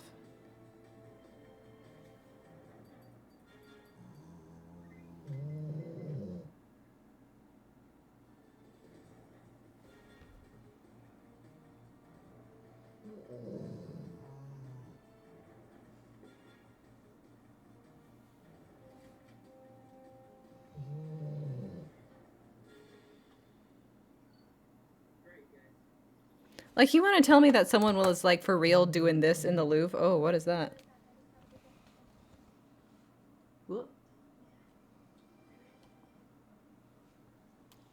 Someone was doing this for real life in the Louvre and don't want me to be on the thieves' side? Freak off. Like, finding out Pablo Picasso lived until the 70s? Insane. Not right.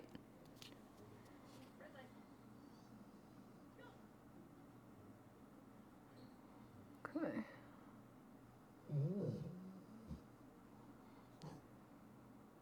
Okay, here we come.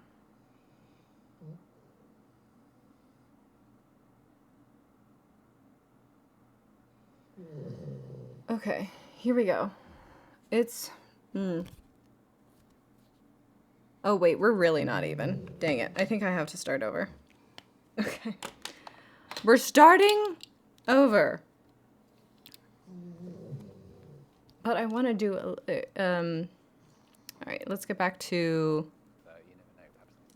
Argentina now. We Here. talked about it in the news, of course. Javier Milei winning this crucial midterm election. What are the papers saying? Well, let's look at What are the papers saying? press, and starting with Clarin here. They're calling it Milei's surprise victory. Milei won big in the province of Buenos Aires and across. Oh, are they just doing like more news now?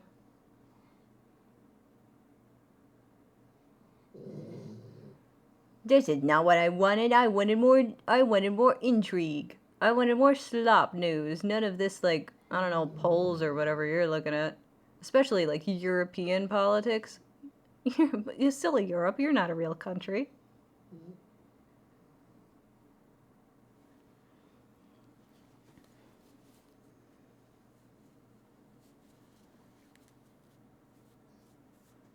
Okay, we're starting over.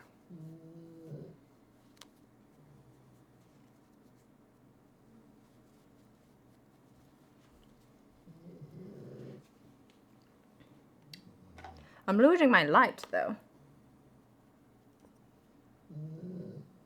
It was a little bit easier to see when the sun was out. Gosh dang. Now, like, I really can't. All right. Let me see real quick about maybe turning some lights on in here. Oh, but let me also start playing this. 11 days after that daring Here we go. heist at the Louvre, a breakthrough in the case. French police say they have arrested 5 more people. The Paris prosecutor adding one of the suspects apprehended is believed to have been part of the 4-person squad who carried out that raid. None of the precious jewelry, however, has yet been found. Antonia Kerrigan is standing by at the police commission investigating the case, and we can go across to her now. Antonia, good afternoon. What are we learning today? It didn't really change much. Primarily is that 5 new arrests have been made in different places across Paris, as well as the northern Paris suburb of Saint-Denis over the course. What is the background? Yesterday evening, one of them, I repeat, only one, was linked to the scene by physical DNA evidence, as such thought to be one of the infamous 4 who set up a lift outside the Louvre in broad daylight and in a CCTV blind spot to take 88 million euros worth of precious jewels from the capital's collection. The other 4 who were arrested last night are not believed to be suspects, but are thought to be able to help the police shed further light on what happens. The investigation very much still continuing. The prosecutor on the radio this morning said that with every path they explore, more objects, more sources of evidence come to light, and the investigation is far from over. And Antonio, over the weekend, police in France arrested 2 people, one of them who was on that at Charles de Gaulle airport. What are we hearing about them? Who's banging on pipes? Well, we've had a few more details on who they are. Both seem to be not necessarily infamous master criminals. One of them it has been connected previously to a case of aggravated robbery and otherwise has worked mostly in manual trades and been unemployed in recent years.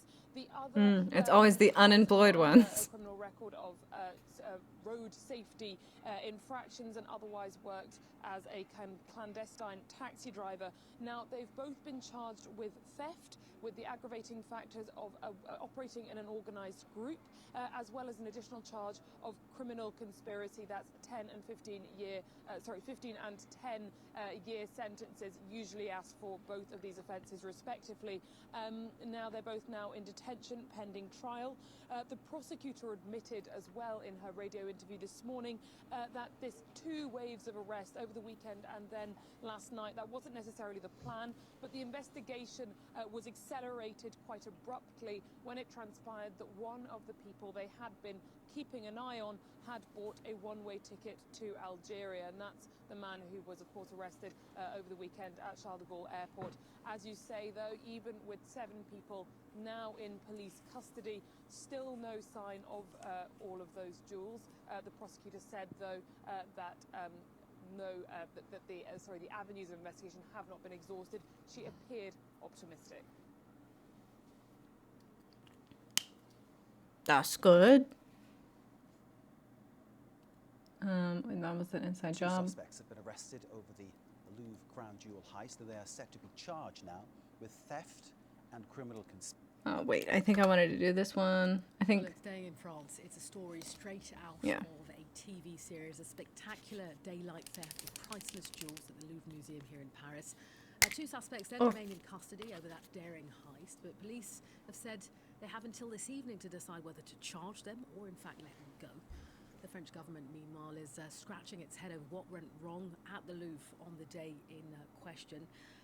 Let's speak to our international affairs editor about this, and Angela Diffley. Angela, I mean, this is a story that's left a lot of us completely enthralled. Two suspects then arrested on Saturday. What do we know about them since those arrests? Well, we know they're two men in their 30s from the outskirts of Paris. They both have criminal records involving crimes to do with theft. And it is reported, although the police haven't confirmed it, that one of them was trying to board a flight to Algeria when they were arrested. They haven't said a huge amount from what we're hearing yet while they've been in custody, and that's going to be a problem. The police now, as you said, have two choices. They have a third choice, so they can... 4 of them in broad daylight sounds like a petition. Name the 4 horsemen to me. Yeah. Like, it's crazy when the Now You See Me advertisement is like a QR code and some word art. Meanwhile, people are actually doing like real heist shit in real life. What? This liner is just not working. Oh my goodness. Come on, we gotta pick up some product here. Come on. It's like wiping it away more than it's putting down. Okay, there we are. Ugh, the most difficult part is just making them even. Jeez, oh, bees, oh, Lord of mercy.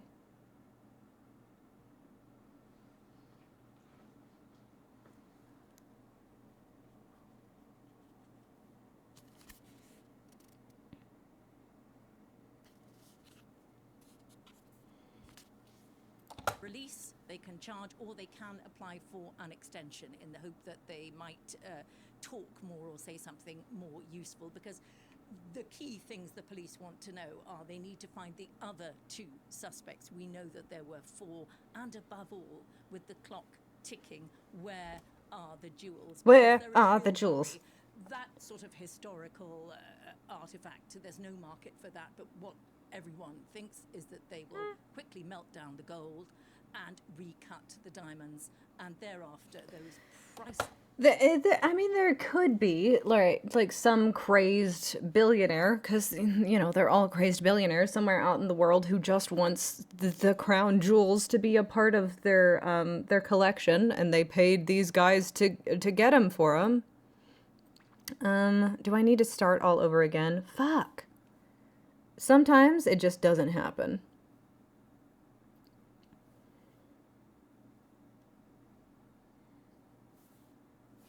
Fuck. Yeah, it's just not, it's not happening. It's not happening. We need to start over once again. We need to start over once again. We need to start over once again. Start over. Start over. Start over.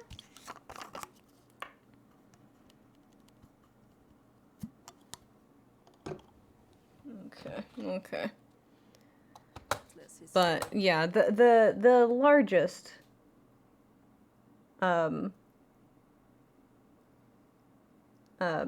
worry is that like they will be chopped, right? Chop them up, sell them for parts. That's no fun. Nobody really wants that to happen, because these are, you know, priceless artifacts. I would like a, you know what, I want to do a heist, but I want to, like, return everything by the end. You know what I mean? Like, I don't want to actually steal anything. I just want to, like, you know, like, climb in the vault like Kristen Stewart did. Because, right, it's always, the best thing about heists in movies is that, like, it always involves some sort of tech. It always involves some feat of, like, some feat of physicality, some feat of athleticism, right? On top of the tech, because you gotta have your tech guy, you gotta have the guy who does the flippy dippies, you gotta have the guy that, like, knows about the artifacts, maybe your inside person, right? Like they were even thinking, like, for the real heist that happened. And of course, the planning. And my favorite part of a heist movie is when they go through, like, what they're gonna do, but then, like, what actually happens is different from the plan, so you get to see, like, 2 heists in one. artifacts will never be recognizable again and never be found again. But yeah, just do the heist for the love of the heist, not for the fact that you're going to destroy priceless artifacts, please. Nobody ever does it for the love of the game anymore. There's no honor amongst thieves. So this has caused a massive row here in France. Talk us through why it's so momentous and why it's so divisive. Rub myself a little bit raw on the outside of this eye. In France, Because we have to start over. The French culture or history or heritage really goes right to what many French people see as their identity. They see themselves as a beacon in the world. It's not for nothing that UNESCO is headquartered in France. The French fought for I didn't know that. They see themselves as a cultural beacon in the world. The Louvre is the most visited museum in the world. It is the biggest museum in the world. The idea that Right. this could have happened Do this angle, but opposite. this museum is Right. just has rocked France. It is also, of course, because of the feverish politics at the moment and some would say it has been used, shambolic state of affairs in the Houses of Parliament here in France. This is being seen as a bit of a metaphor for what's going on in France. France is a laughing stock in terms of its politics at the moment. Now, people around the world are laughing at this 7-minute burglary. You know, what was the problem with the security? Sorry. But oh no, the French have to be humbled for 1/2 second. Oh no, the French. Please, no, not a laughing stock. Not the French go, what? No, not me. A laughing stock? Me? What am I, America? Am I the new America? America's now the dumpster fire. So am I the new America? There was an advert on the Louvre website which said, lose yourself in the Louvre. And the French word for lose yourself was, the word they use is the same word as they would use for escape. You better lose yourself in the Louvre, take your jewels. Lose yourself and never let it go. Hey. Oh, we feel you, France. We know about being a laughing stock. That was quickly removed from the website. There were, a lot of people... Suddenly the French are going to be very humbled when, Americans go, buddy, we know. That would be the biggest insult of them all. For the truck saying when you need to make a quick getaway. There's been a lot of laughter about it. In fairness, the French have managed to see the funny side, but it's hard to overstate how much this sort of thing matters in France. There is inevitably now a question of responsibility. The director of the Louvre offered her resignation. It was refused by the culture minister, Rachida Dati. They have both been questioned by the Senate. Trade unions are saying that the cause of all this is that there have been too drastic cuts and reductions in both staff Yes, and listen to the equipment. unions. There will be a very serious questioning of everything concerned to find out where responsibility lies, no doubt, in a number of different areas. Absolutely, as you say, Angela, a great deal of damage control underway in France at the moment. What's been suggested that might prevent this sort of heist in the future? Because, of course, that's the key question. How do they stop this from happening again? Yeah, it has come to light since this happened that these sort of heists happen far more often than most of us realise in many museums around the world. It is not necessarily in their interests to make that public, but it has emerged that it's all a lot more frequent than we thought. Rachida Dati, the culture minister, made a point earlier on of saying everything worked, the system worked, and in a sense it did. But what is obvious is that the system was too slow. Yeah, I think the one thing to say in defense of the Louvre and their security there is that the security's priority seemed to be keeping the visitors to the museum safe, right? And that's, right, at the end of the day, while the museum has a lot of priceless artifacts, there's a lot of history there, and everybody loves a museum, right? And that is another part of, why this is such a hard-hitting thing, is that everybody loves a museum, right? Museums are just, cool. But I think the priority being people and that priority being safety over things is the right decision there, right? And that's the one thing that I will give the Louvre immense credit for. I think maybe you should have like cameras in every single room, because that was one of the things that came out of this. It was like, what is it? It's like only 25% of the Louvre actually has cameras in it. You know what I mean?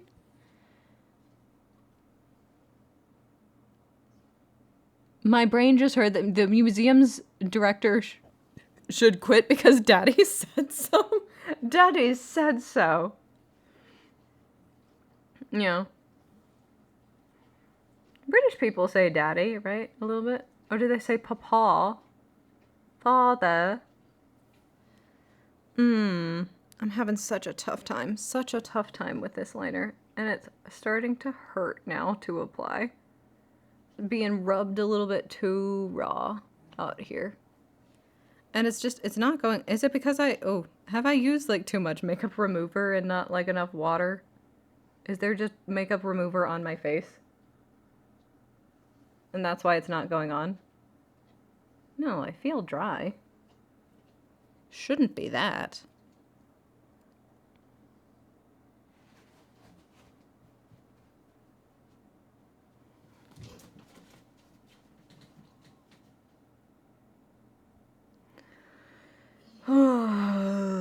Okay.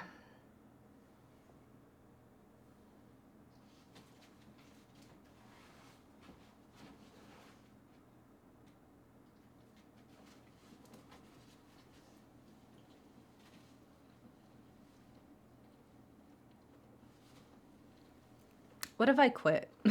What if I quit? What if I quit right now?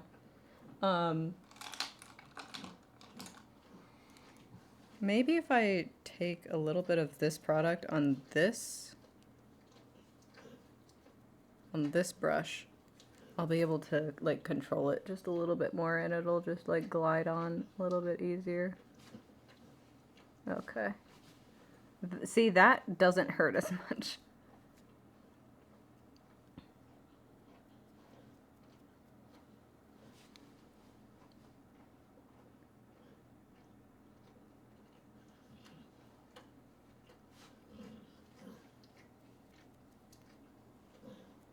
What are you licking at, lady? You're licking too much.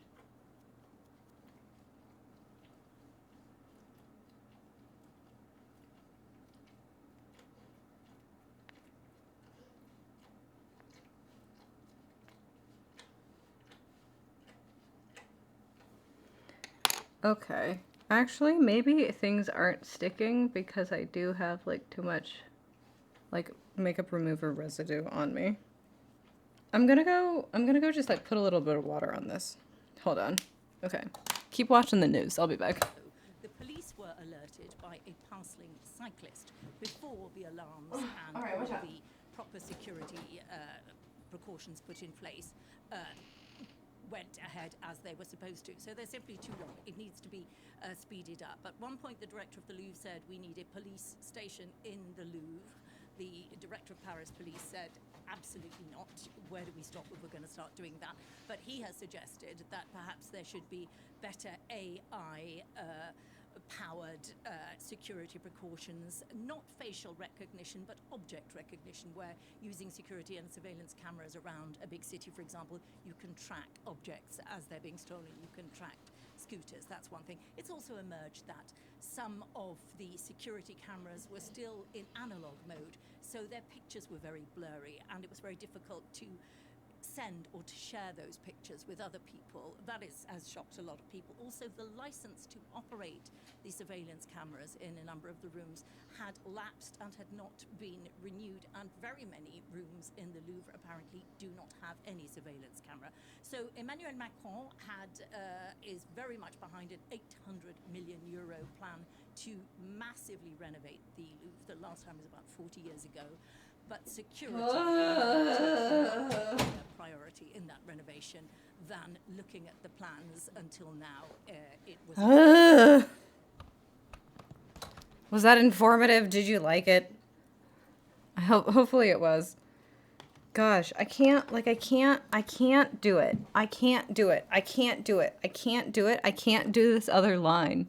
What the heck? Okay, so this is the most up-to-date one. Oh, still only 2 suspects, though. Set to be charged now with theft and criminal conspiracy. This has all been confirmed by the Paris prosecutor. Just to remind you, Sunday, October the 19th, as the museum opened for visitors, an audacious raid was carried out. Audacious. The gang making off with 88 million euros worth of jewels, the French crown jewels, in fact, which are still missing. The Paris prosecutor spoke a little earlier. These two men are suspected of being those who penetrated the Apollo Gallery to take the jewels. The first, aged 34 and of Algerian nationality. The second suspect is aged 39. He's already known to authorities for aggravated theft perpetrated in 2008 and 2014. He's also under judicial supervision in another case of aggravated theft. Paris prosecutor Laure Becquot. Catherine Rose-Trent has been following the story for us. Yeah, it's like it's not going to the tip. It's not going to the tip anymore. It's like only coming out of the bottom. Okay. I'm just gonna have to squeeze it out. Squeeze it out and then put it onto this brush. That's I think the move. That's the move. It's the move we're making. The Paris prosecutor said that the two men who were taken into custody on Saturday night have been up before a judge, and the charges they are looking at are robbery as part of an organized gang and being part of a criminal conspiracy. Those two men, she said, had partially confessed to taking part in the Louvre jewel theft, although she didn't go into much more detail about what they said, because she said this was an ongoing investigation. Ow. We also know It just there are wipes away. Ah! still on the run. DNA samples from at least 4 people were found at the scene by the forensics team, who found more than 150 DNA samples in and around the Louvre at the site of that robbery. And the prosecutors aren't ruling out that there could be other accomplices too, although they did say that at this stage they had no evidence that made them believe that there were accomplices inside the museum, that this was an inside job. Importantly, the prosecutor said they still haven't managed to recover any of the priceless jewels that were stolen from inside the museum. And the prosecutor made an appeal to anyone who might have them or come into contact with them, saying that it was still not too late to give them back. Meanwhile, we've got a few more details about the men who are in custody. Both of them had been living in the suburbs north of Paris. One of them, a 34-year-old man, an Algerian national, had been arrested at Charles de Gaulle airport on Saturday night as he was preparing to board a flight to Algeria on a one-way. I am also worried that this will like do more like towards Europe's like anti-immigrant kind of stance that they're descending into. Please stop being like the United States. Please stop. We don't need any United States Part 2. Okay? Immigrants are always a good thing.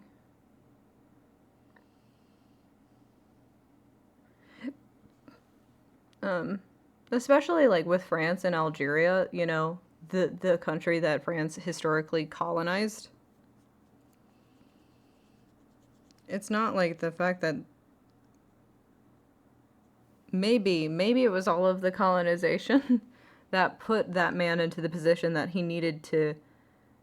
or at least felt that he needed to do crimes in order to have any kind of life, right? Nobody is just a criminal for like the love of doing crime, right? Crime is always a crime of necessity. Really. People steal bread because they need to eat. Ticket. He was previously known to police for theft. The other one, a 39-year-old man who had previously been convicted of theft in 2004 and 2018. So the investigation continues as to the questions about how such a theft and such a major security breach at the Louvre Museum. It's just not happening. It's just not happening. Look at all this I'm doing like on my hand. Why can none of this like come out on my fucking face?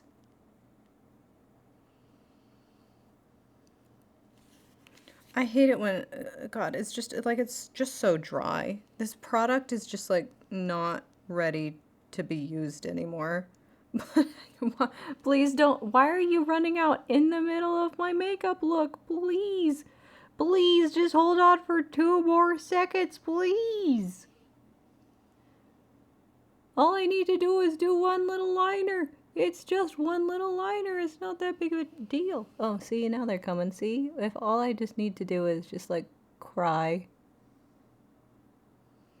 I just need to cry to things, and then, they'll be nice to me. Here we go.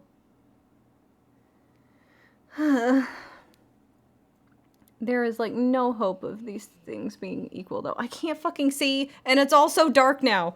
I know, like, I can't see. I need this to be brighter. Hold on. Okay. See? This is helping me. I look fucking ridiculous on camera, but this is what helps. Okay?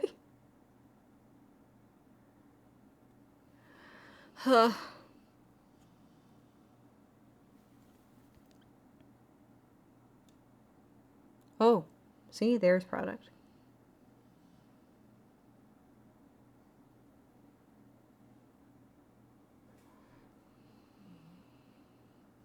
I thought this side was gonna be the easier one, because I could actually see a little bit better. But it's not coming to the tip, so it's just, oh my god, it's just such a mess. Oh, it's just such a mess. Oh, it's a bloodbath. Oh my god. Someone please help me. Please help. This will be the entire stream. Oh my god, it's the entire stream. Fuck! Fuck! Fuck! No! No! I need to celebrate Halloween. You're not being very Halloweeny.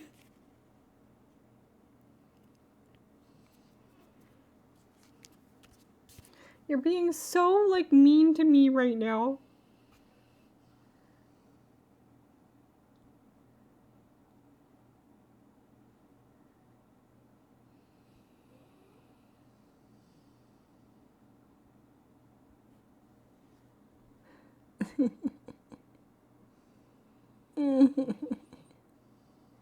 It's not working. It's not working. Oh, it's kind of working.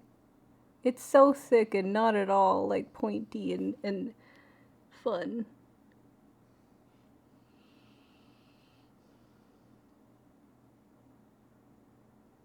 Okay. It's fine now, I think. Sometimes you just need to cry about things. And then it'll all work out, right? Because it's not that big of a deal. It's just eyeliner. Who would even cry about something like that stupid? Like, that's just, like, that's dumb. Who would even, like, nobody did that. Nobody was doing that over here. No one's doing that. That's fine. You are not being a bro, though, right there. That's one patch that keeps getting stripped away. Okay.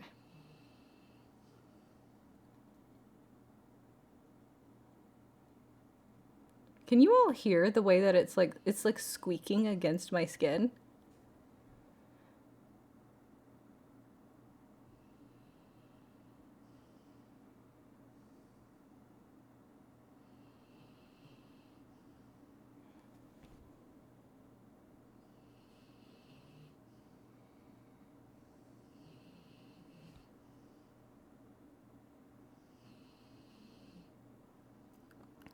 Please, I just need like one little patch.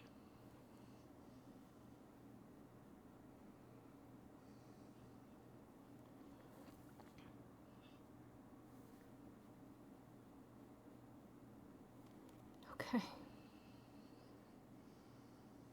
God, that looks busted and crusted and rusty as shit.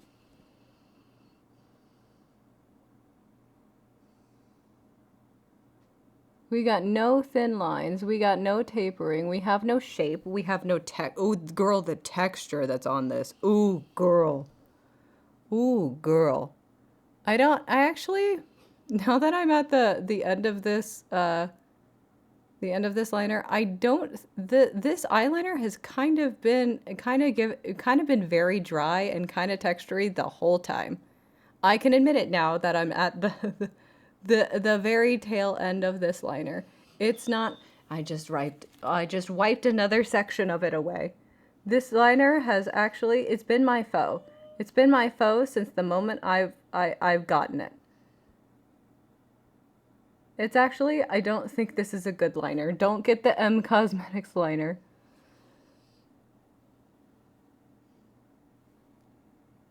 Just dumping the product. Just dumping the product out. You keep stripping away. Okay.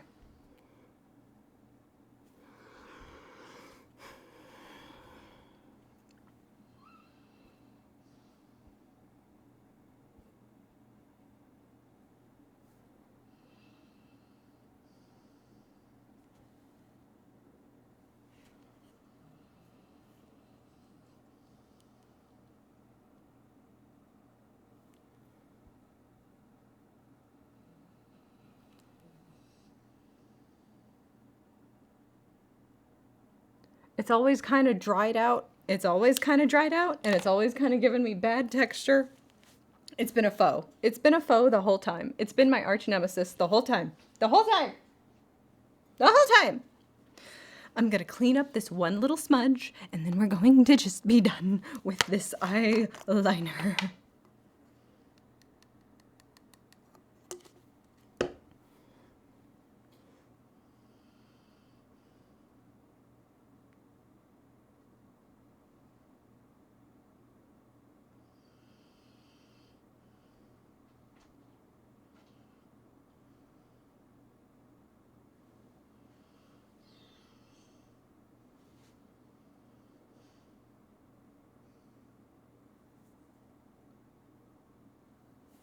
Okay.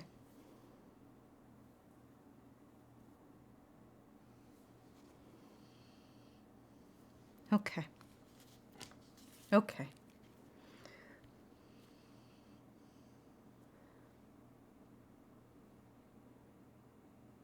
You know what?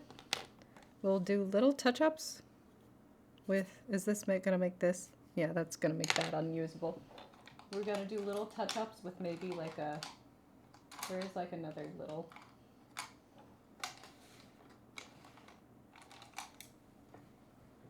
We're gonna do touch-ups with, I dropped something. I can't see anything also. We're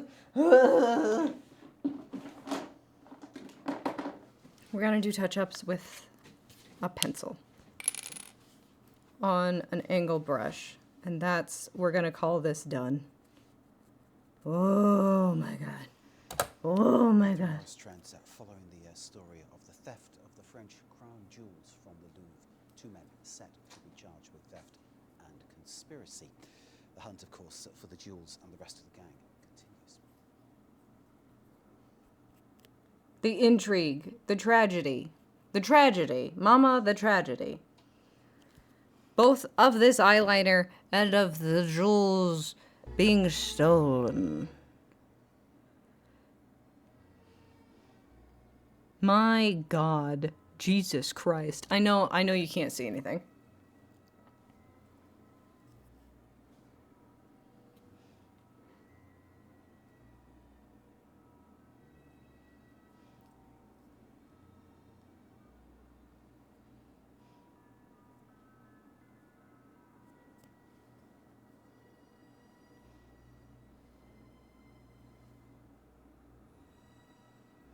Okay. That's not precise enough. I'm gonna go fucking nuts. I'm gonna go crazy. I'm gonna go crazy. And I'm gonna bring it out one more time. I'm gonna bring it out one more time.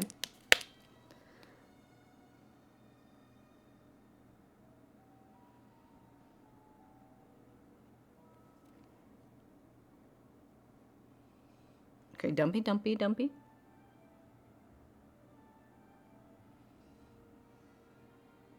one little line. That's all I ask for, please, is just one little line. There. That's one little line. That's all I asked for. Thank you very much.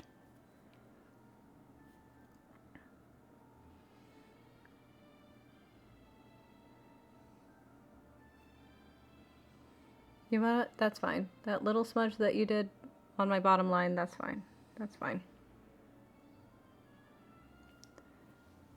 Don't go crazy. Have some grape juice. Right?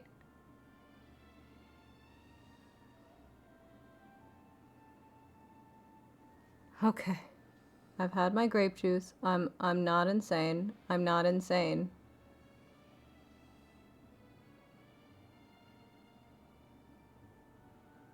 Okay. Oh god. Okay. So that's done. That's done. I'm done with that freaking liner. She's dead. Gonna maybe fill in some of these holes. Yeah.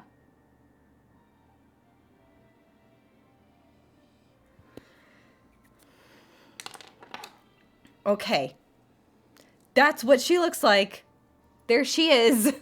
She's there. Okay.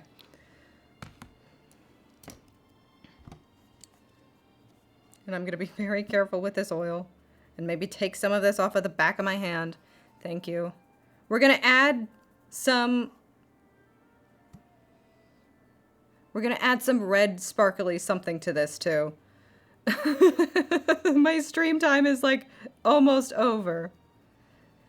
And now this isn't coming off even a little bit. Sweet Jesus.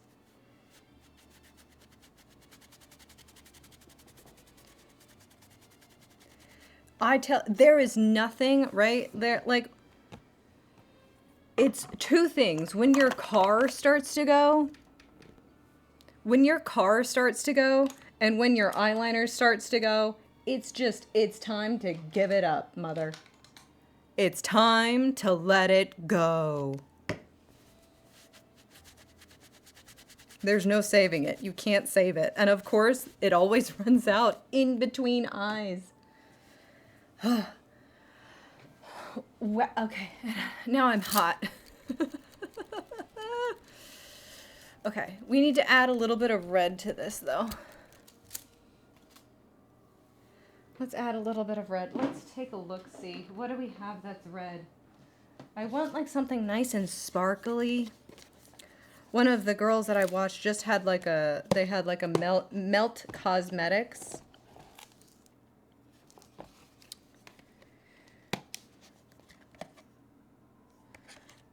That's a little too orangey, and that's also a little too... It had like a Melt Cosmetics collaboration with the new Welcome to Derry show, so like the new It. And of course they had an amazing metallic red in it that would be like perfect. Just build the ice castle and sing it out. Thank you. Thank you. I don't think I have, and so like, you know when you see a palette and you're like, oh my god, that one, oh, but I do have, god, the Axel color is a red sparkle. We could definitely do that. I didn't even remember that.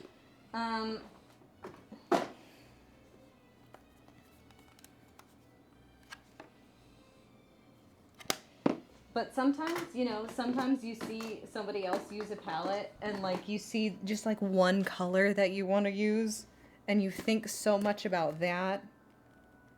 Yeah, these are nothing. And you're like, God, I just want that one color, you know what I mean? So I've been dreaming about that metallic red, but you know what? This glitter is very, very good, actually. Let's see if we can't. I'm gonna want to just go like right in the inner corner with this.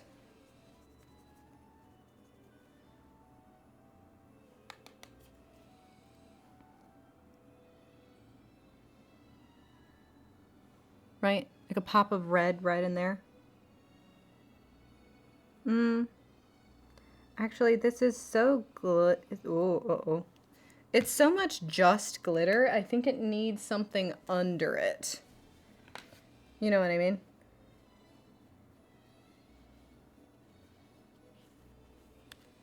Okay. So we need like something that can be, I wonder how safe are these lipsticks? Should I do like a little bit of lipstick right in there and then make the lipstick kind of stick to that?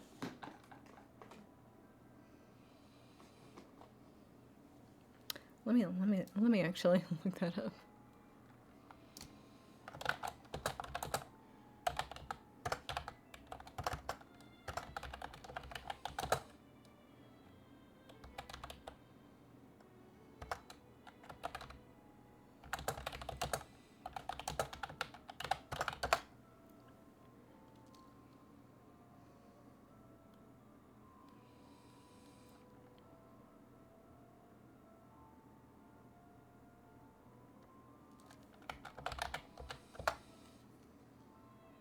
No, I'm not interested in AI mode.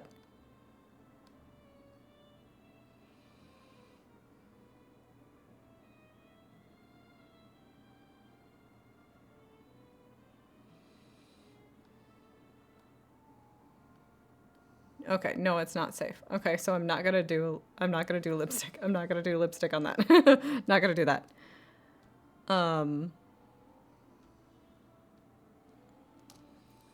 Jesus. Okay.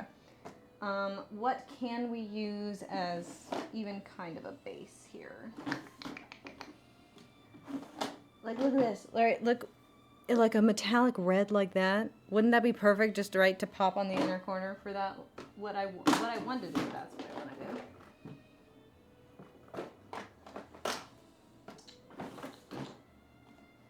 do.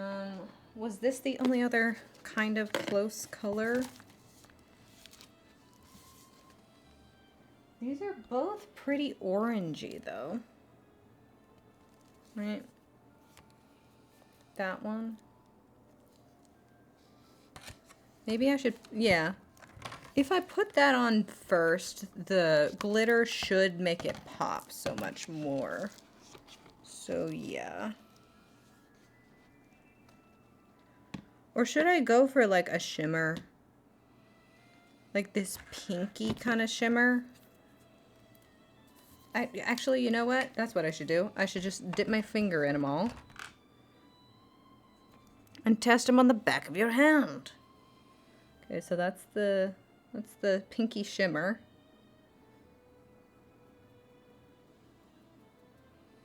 Then with the red on top of that, still kind of just looks like loose glitter.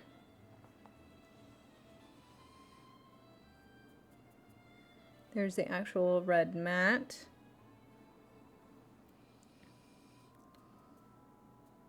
And the glitter again. Okay.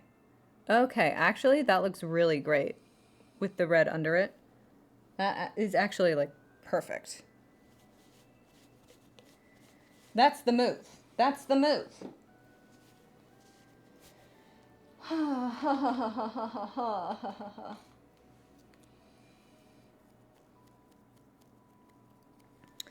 Let me actually do, what should I do for like a quick eyebrow highlight? Real quick. Just while this brush is kind of clean. Let me do actually the Kyrie shimmer. A nice pinky. Do not fall. Don't fall. Oh my god. Okay. We're a mess. We're a mess here, but that's fine. A little bit of brow highlight. There we go. Ooh, she's blinding. She is blinding. Yes.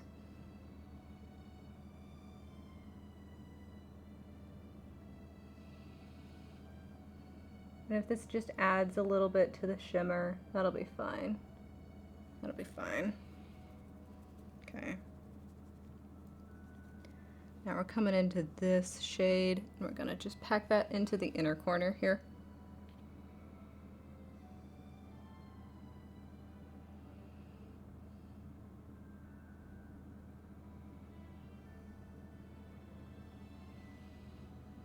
Kind of want it to almost like balloon out, right, a little bit in the inner corner and kind of taper off.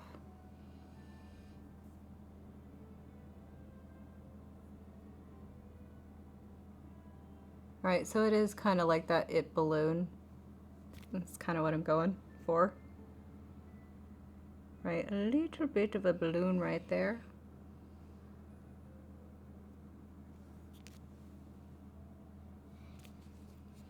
And then, whew. It's crazy how heated you can get with an eyeliner that isn't going well, and then how quickly that just disappears. Did not commit it to memory.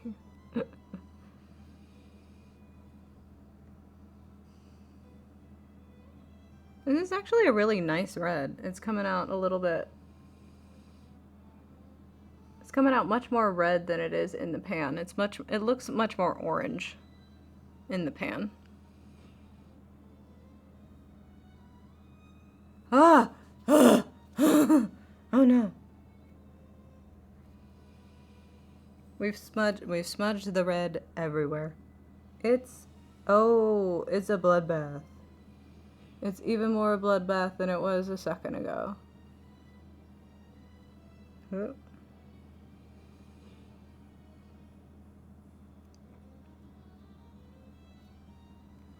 Okay, now we gotta take care of this red smudge we did on our nose. It'll be covered by our glasses. It's fine. It's fine. It's fine. It's fine. It's fine. It's fine. It's fine.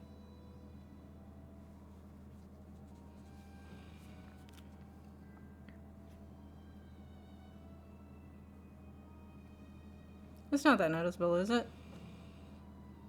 Yeah, it's not that noticeable at all. Especially with the glasses. No one cares. No one cares. No one cares. Okay.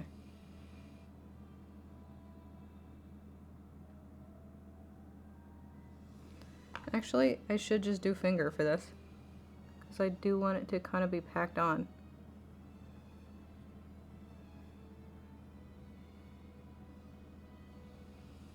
And then I'll just use the brush to maybe diffuse the outside a little bit. Yeah, that's pretty fun, don't you think?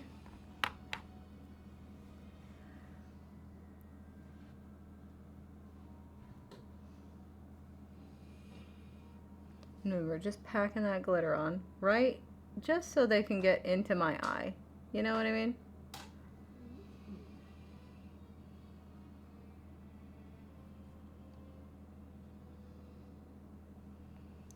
And that's fashion.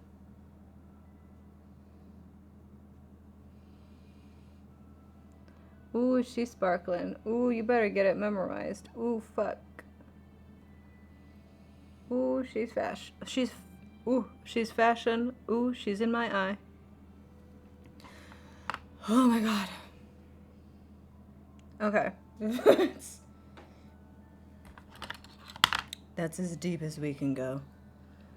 That's as deep as we can go. But there she is. Okay, right? She's there. She's there. Wish I could see.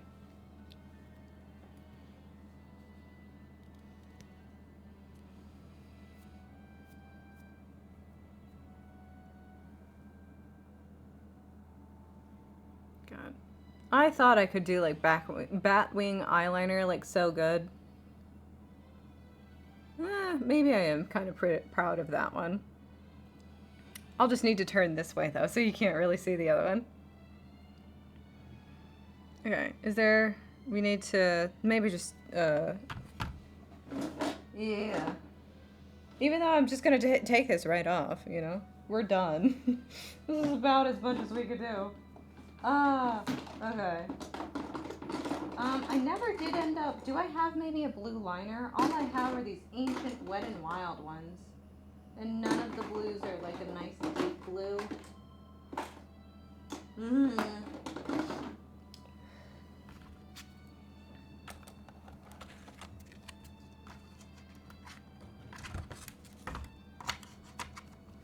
Ooh, no, kind of. You need to calm down. It's makeup and it's not that big of a deal. Oh my god.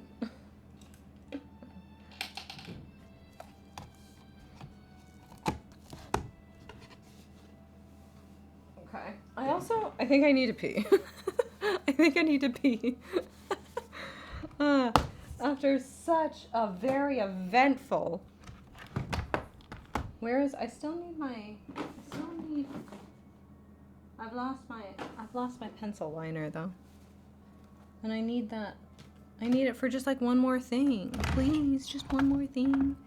I think the universe is saying, you've had enough one more thing.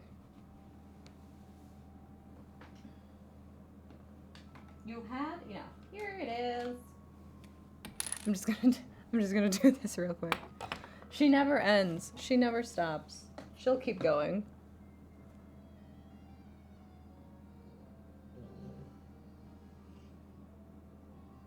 We're just gonna do like a little bit right there. A little bit right there. Oh, just a little bit right there.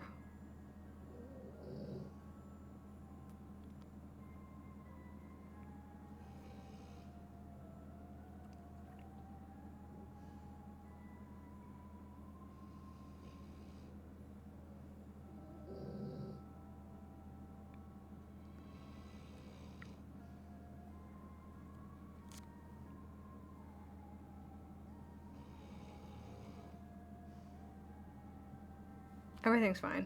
Everything's fine.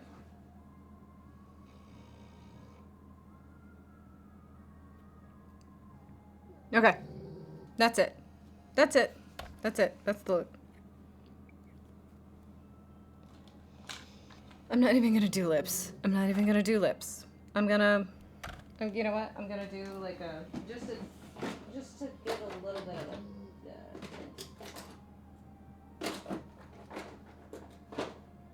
can't see anything.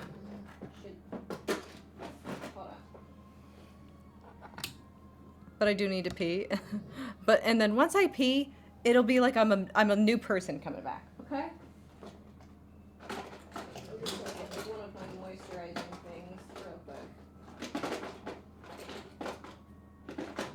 Where is? Not that one. Yeah, just like this one. Yeah, she's just gonna be like kind of a. Right? Almost no difference. But you can see like top lip, bottom lip. It's like I actually have lips on camera now. And that's what matters.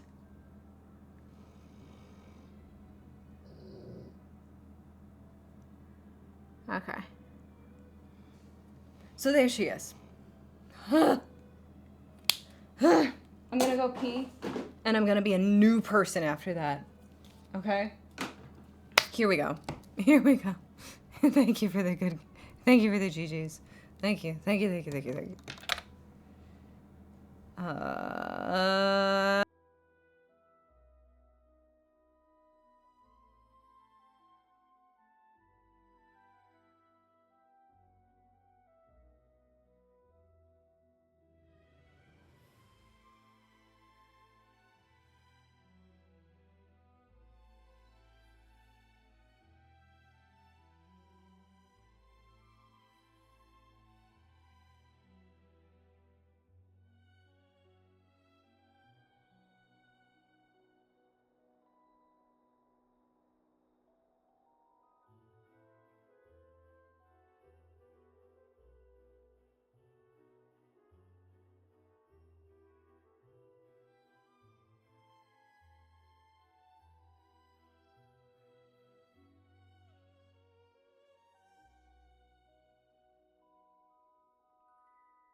All right, everybody.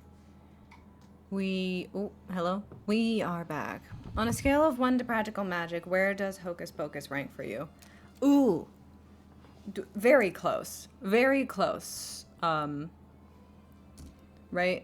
I am one of those girlies who is becoming as obsessed with Salem, Massachusetts as you can. That is like, at this point, it's the ultimate goal to like move to, I think like the greater Massachusetts area.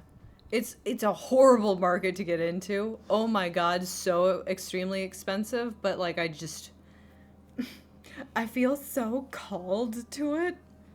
Right? And like there's so many like metaphysical shops, witchiness. It's a very witchy town, which is like so cool to see the trajectory of a town, right? That is famous in history for doing witch trials, right?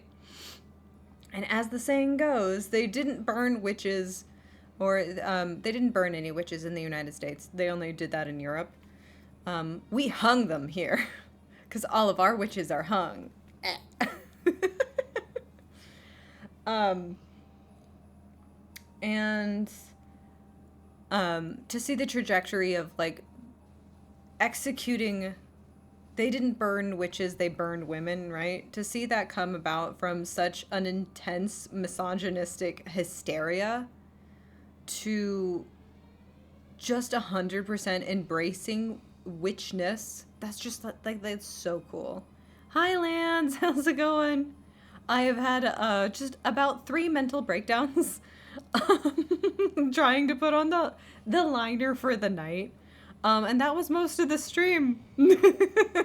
So, that's how I've been. But you know what? I peed. And like I said, I am a new person now. And it's all fine. You know what? It's just makeup and it doesn't matter even a little bit. You know what I mean? But yeah. So back to your question, Wally. Hocus Pocus being like about Salem and being about witches, unbelievable. Like just I love it. I think I think second place after Practical Magic, and a very close second from Practical Magic. That's my deal. Okay. But, last part, as always, is the cinch. But I believe there was one specific Birkin hair. We don't even need to, like, type in the website anymore. There is one that is definitely meant for the occasion. Right? Oh, do I not have something that's called Samhain? Oh, I do have Salem. Maybe my dyslexic ass saw Salem and saw Samhain. Oops. So maybe, actually, nope, I don't actually have Samhain. I thought they did. Or maybe it's one of the ones that I don't have.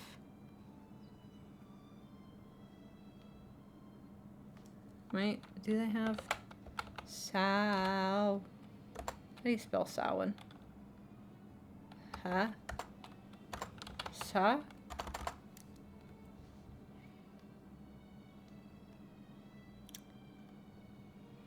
They don't have Samhain. Well, that's something I made up. Is there anything anybody else sees that they would be interested in? Oh, you know what? Actually, do have wildfire here, right? Wildfire does smell like actual smoke.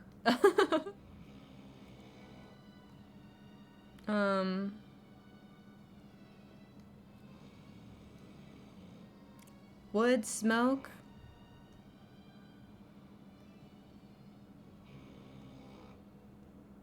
Wood smoke, clove, cedar, charred wood, Capturing the feel of night spent fireside, our wildfire fragrance smells like the smoke of burning leaves. It has a base of earthy charred wood and patchouli, and the scent was created to smell like a bonfire. It is a literal scent. Bonfire. If you're looking for something that has just a bit of smoke, this may not be the blend. This might not be for you, or blend it with other scents to add a smoldering base. Bonfires are the way that you're supposed to celebrate Samhain, dance around the fire and the pale moonlight. Right? Sometimes wildfire does give me a headache, though. Just because it does smell like actual, you know, like fire. Maybe I go for Witch's Woods. I think I remember liking Witch's Woods. It's Witch's Woods. Dried leaves and spice. Yes. Have I done this one before on stream? I can't remember.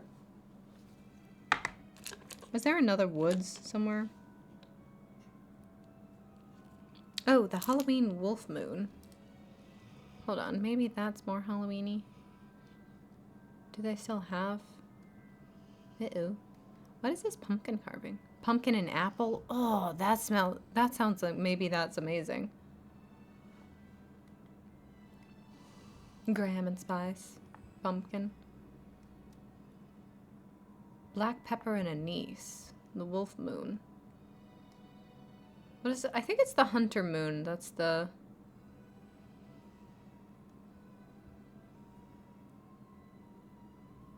Inspired by the energy and mysticism of wolves under a full moon, this feral, provocative scent of spicy notes of clove, black pepper, and anise that dry down to a creamy vanilla that lingers on the skin. The scent includes anise, which smells like black licorice.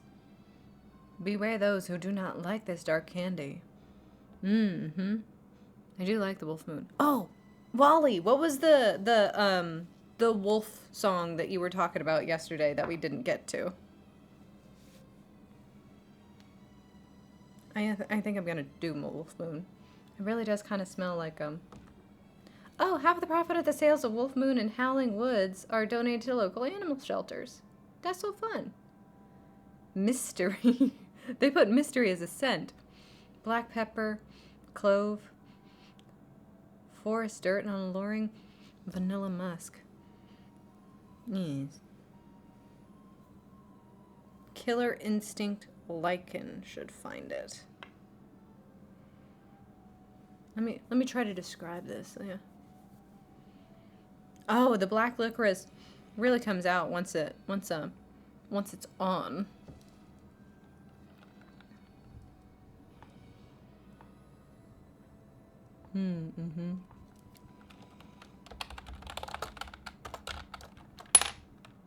Woo!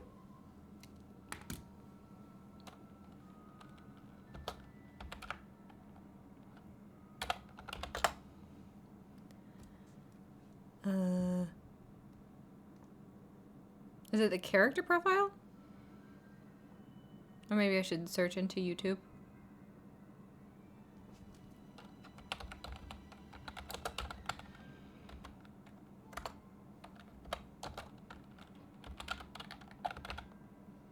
Lycanthropy?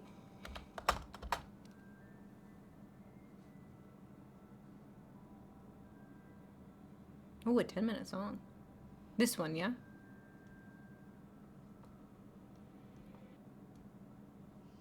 Yeah, that's it.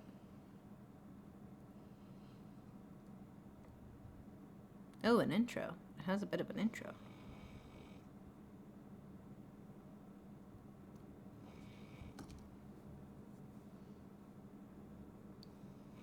No sound just yet.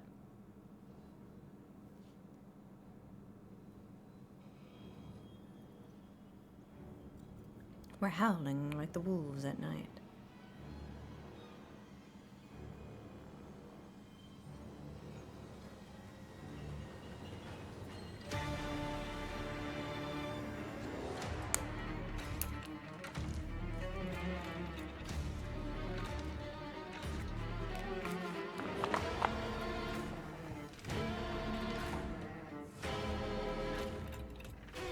Mm-hmm.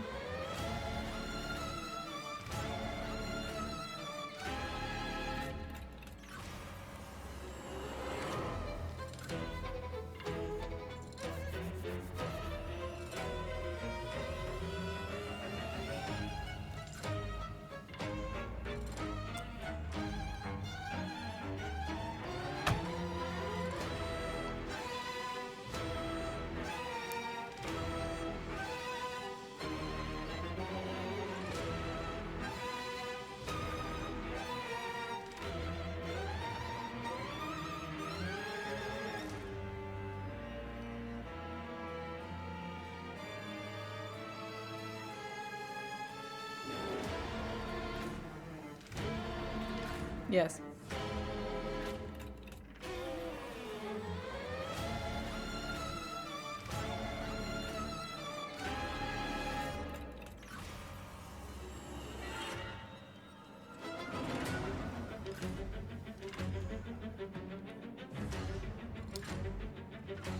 It is very, like, evocative of, like, a scene, right? This almost should be a, it almost should be more of, like, a, like, scoring a scene, don't you think? Very cool. But, if nobody minds, if people, like, want to, while this continues to play, because it sounds like it's going to be a long song, but it's very evocative, don't you think? I hope if you guys want to, I went and I picked out a couple of crystals for this glorious Samhain season. If someone wants to, we'll do like a reading where we pick like one card for each group. You're gonna pick a crystal, and that's the group that you're gonna be in. Yeah?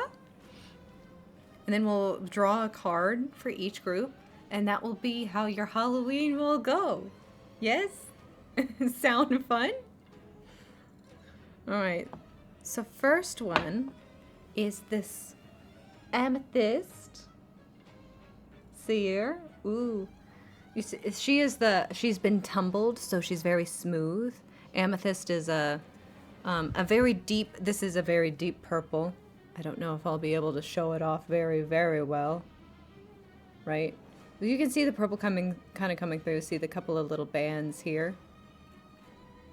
I'm sorry about my fingers being kind of dirty. Again, I've just been wrestling with my eyeliner the entire time. But amethyst is great for grounding, great for introductory witchy work. Everybody loves a nice amethyst, and it's tumbled, so it's more of a nice little worrying stone.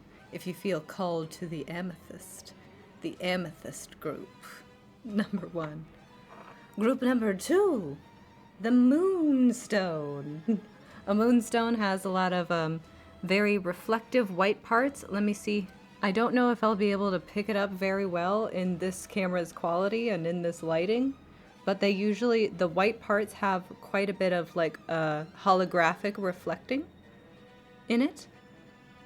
If you catch it at the right light in the right way, can you see it almost happening just a little bit? That's the screen, but you can kind of see it happen a little bit here. But it also, of course, has a little bit of flakes of black in it as well. Of course, it's to help you connect with the moon a little. It's not really close to any major moon right now for this Halloween. Yeah, we're kind of right in the middle of a waxing gibbous, so we're gaining momentum. We'll be at a full moon next week ish, so we're kind of missing it. But like this Halloween is like building the energy to a full moon, which is usually like the culmination of a bunch of hard work. Yes. So maybe if you've been working on a project for a long time, the moonstone, the moon, of course, representing a lot of emotional things, your deep well of emotions, maybe. You might want to be in the moonstone group. And last but not least, tourmaline. This it has like amazing little growths. Is this music over now? It still has supposedly 3 more minutes in it. We'll see if it comes back. But it has such a cool vertical growth kind of thing here. Black tourmaline. Most black stones are very protective because black stones usually tend to tend to be a lot like the if you're familiar with like the what is the eye called? The it protects you because it usually like absorbs. It absorbs any bad energies kind of coming your way, right? Black is the color, right, that absorbs the most light, right? So it does that same thing with bad energies, like kind of directed towards you. Tourmaline takes it,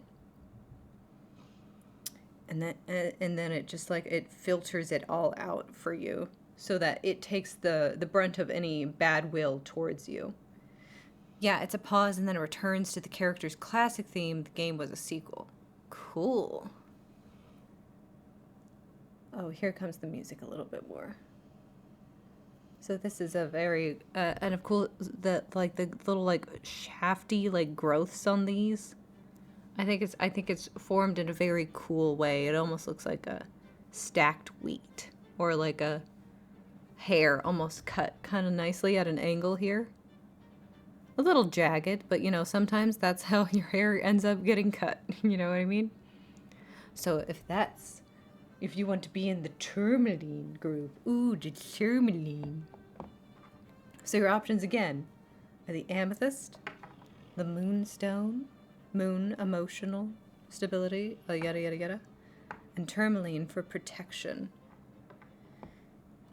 So if you've made your choice, I think we might draw just one card to see how your Halloween will go. Ooh, actually, because we're a Kingdom Hearts fan, I'm gonna draw 2 cards. One Rider-Waite Tarot, and one of the Kingdom Hearts deck from the person that I still cannot remember. You know what? Actually, I'm gonna go to a handy dandy little March Caprice website, and we're gonna find that out right now. MarchCaprice.com. So we're coming over here to the March Caprice website. The March Caprice. You might need to know this just so you can, you know, sign up for March Caprice, because those signups are coming in just a short time. And we're going to come to our Artist Alley, because we have a backlog of all of our years.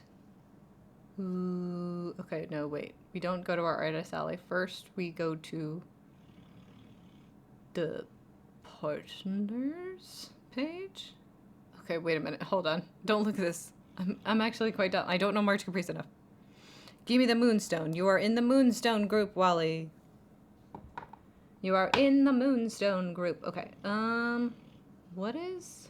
How do I get to old years? Because it's definitely a past years thing. Maybe I go from the home page. Don't look at me not knowing how to operate the March Caprice website. Here we go. Missed past events. Here we are. So we started at the home screen. And then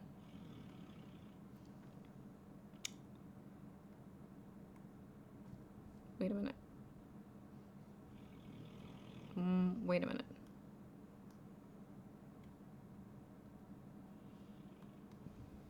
Maybe if we just search cards.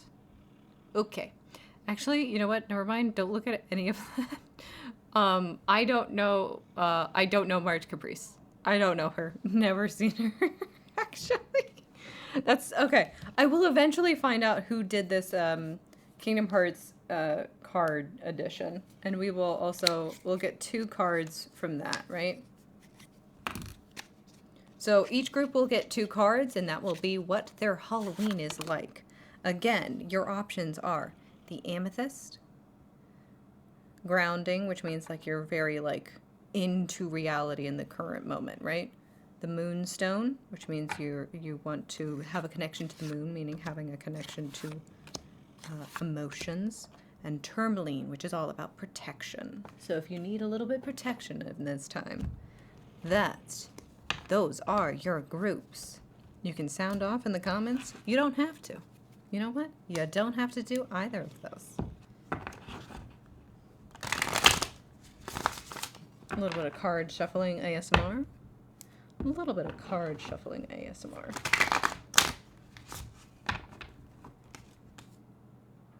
Here we are. Oh, let's get back to our, just so we have a little ambience. That's a little bit loud. And then I promise we'll do a little bit of goodie also. I promise. We'll go a little late, because you know what? Samhain's just around the corner. And it is a nighttime kind of thing to do, you know? Alright. Now we come into our Kingdom Hearts cards. A little bit of ASMR card shuffling.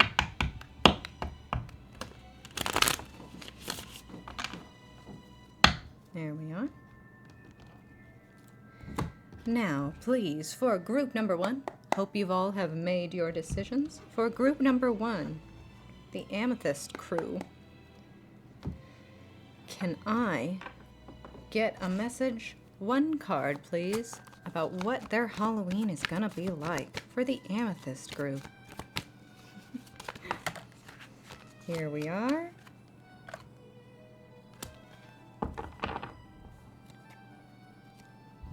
For the Amethyst group, you have the two of Wands. Two! Right? Very Kingdom Heartsy. Kingdom Hearts reference. Two of Wands is all about someone who is on the beginning of their journey. As you might see, he holds the world in his hand, right? Very much of like, the world is your oyster. So this Halloween, there's a world of possibilities out there for you. And you hold the world in your hand, and you have a very fruitful journey ahead of you. Maybe this is about getting lots of candy on Halloween.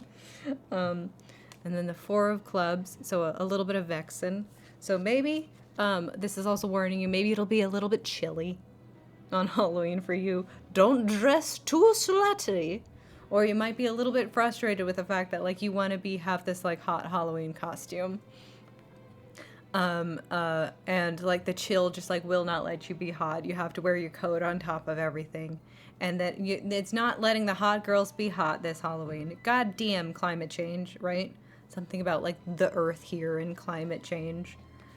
Suddenly being 80 degrees but also too cold. Being 80 degrees in October at other points, but somehow being too cold on Halloween to dress slutty. Global warming is not hot girl friendly.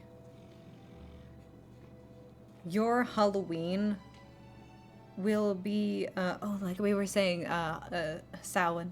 Halloween is the witch's new year. So this is very much the beginning of a journey that you're going to have in the upcoming year.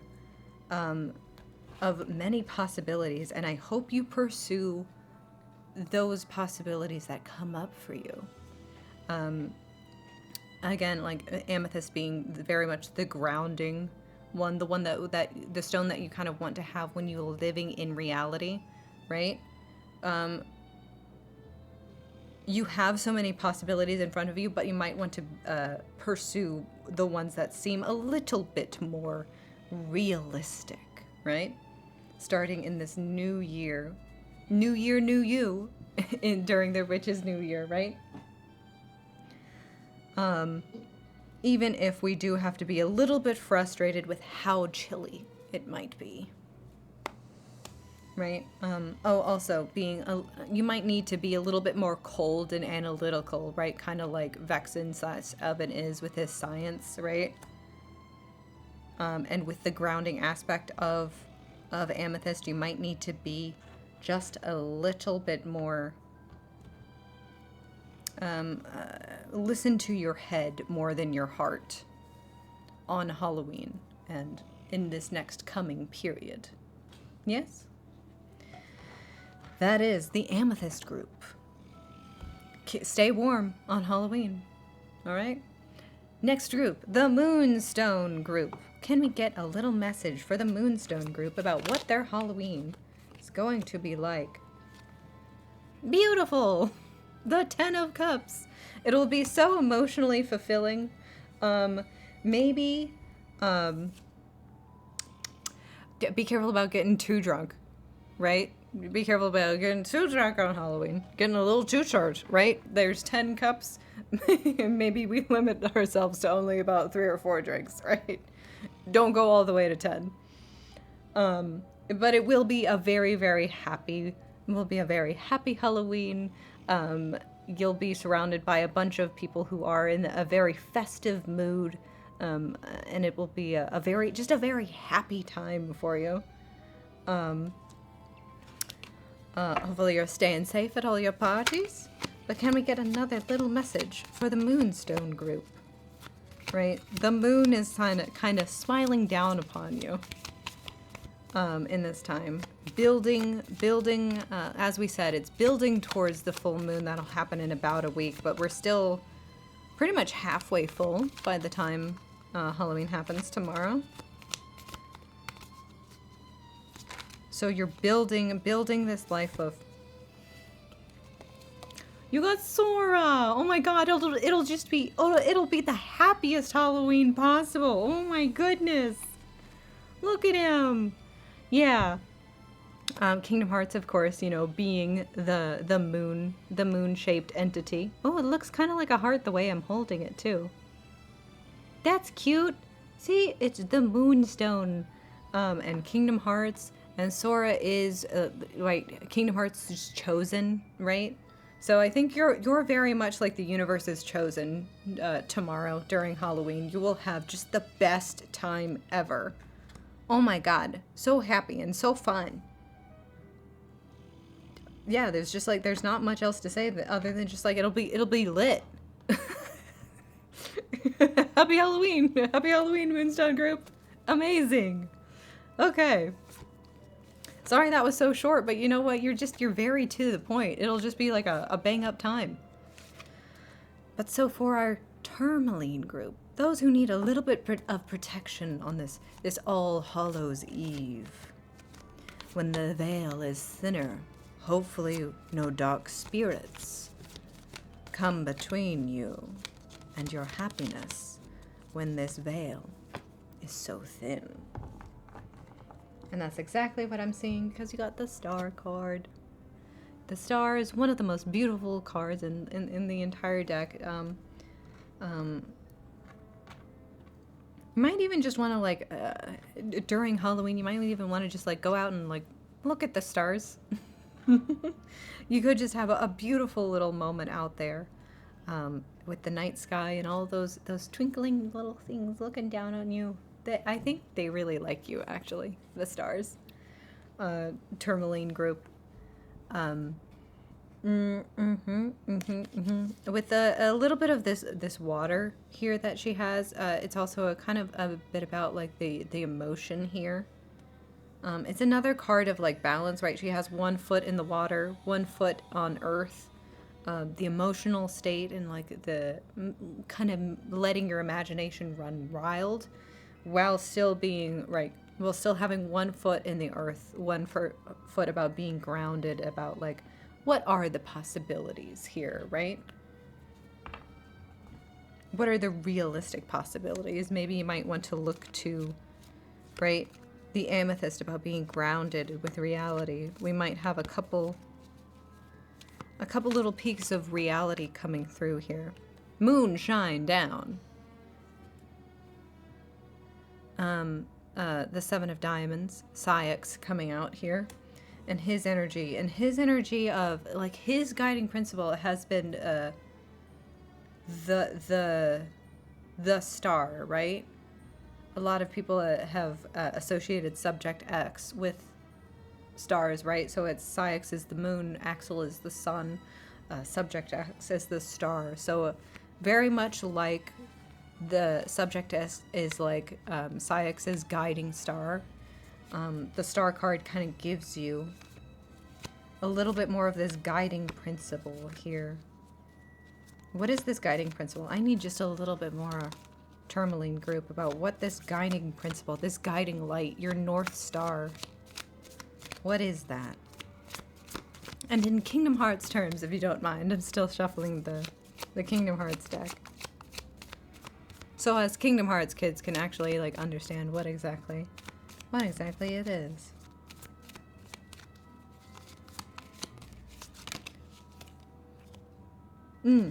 Axel has come out also. Yes. Oh, and they're both diamonds. They're both in the diamond suit. So, something about like diamonds sparkle. Young Xehanort is at the bottom of the deck.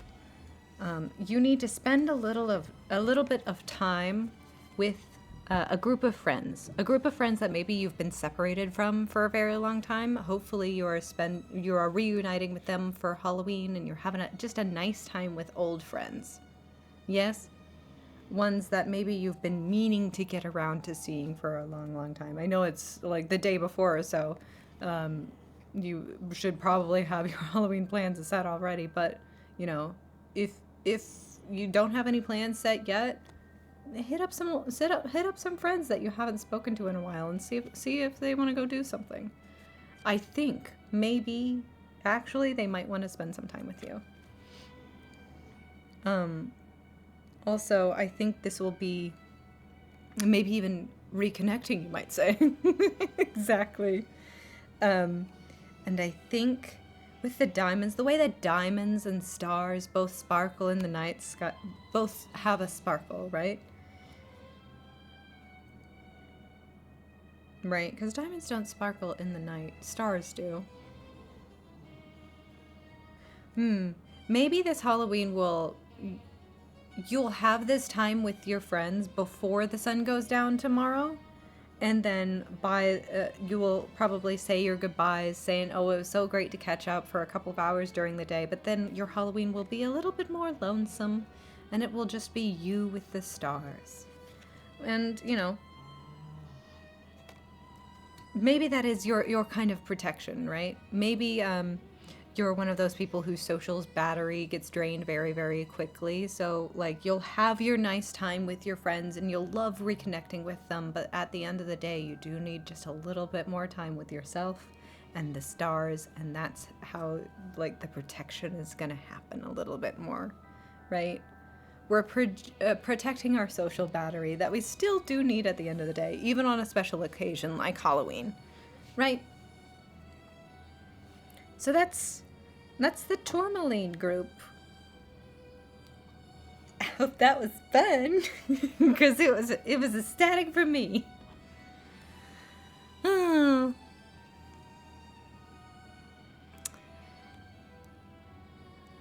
Likely ban evader restricted.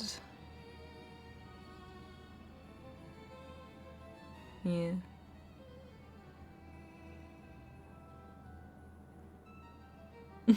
Thank you. Wonderful to like to do the readings, and then the first thing I get is like a fucking bot spam. Anyway.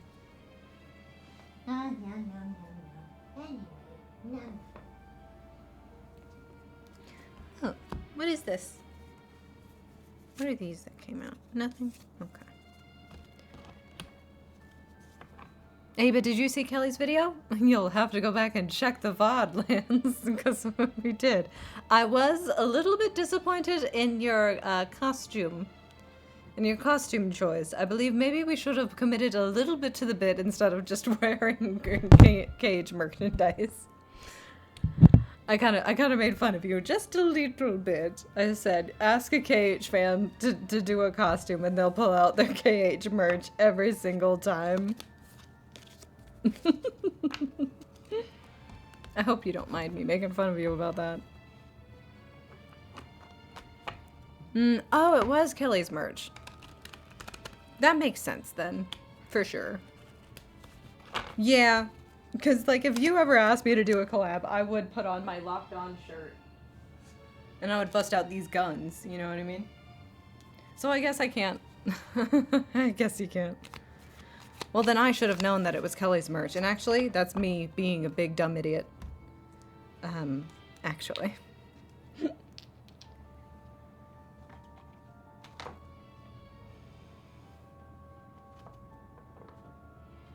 But thank you so much for letting me do the tarot readings. I do love to do them, and I would like to do them much more often. And especially with the veil lifting during Halloween. The messages could just come through so clear, don't you think? But, let us get into just a little bit of Goody. So obviously I'm not going to beat Goody tonight, and this was like my Halloween-y game, but I'm going to be playing it until I finish it. Because that's what I do, right? I don't like to leave things unfinished. But thank you so much for faffing around with me with the tarot. We might not play for very long, but we'll play some tonight.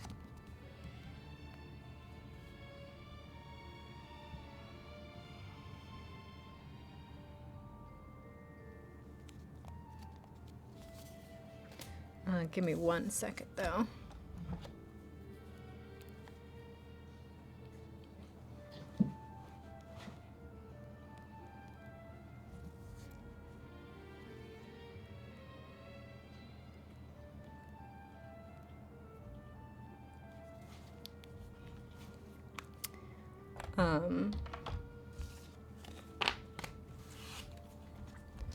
But let us get into Goody.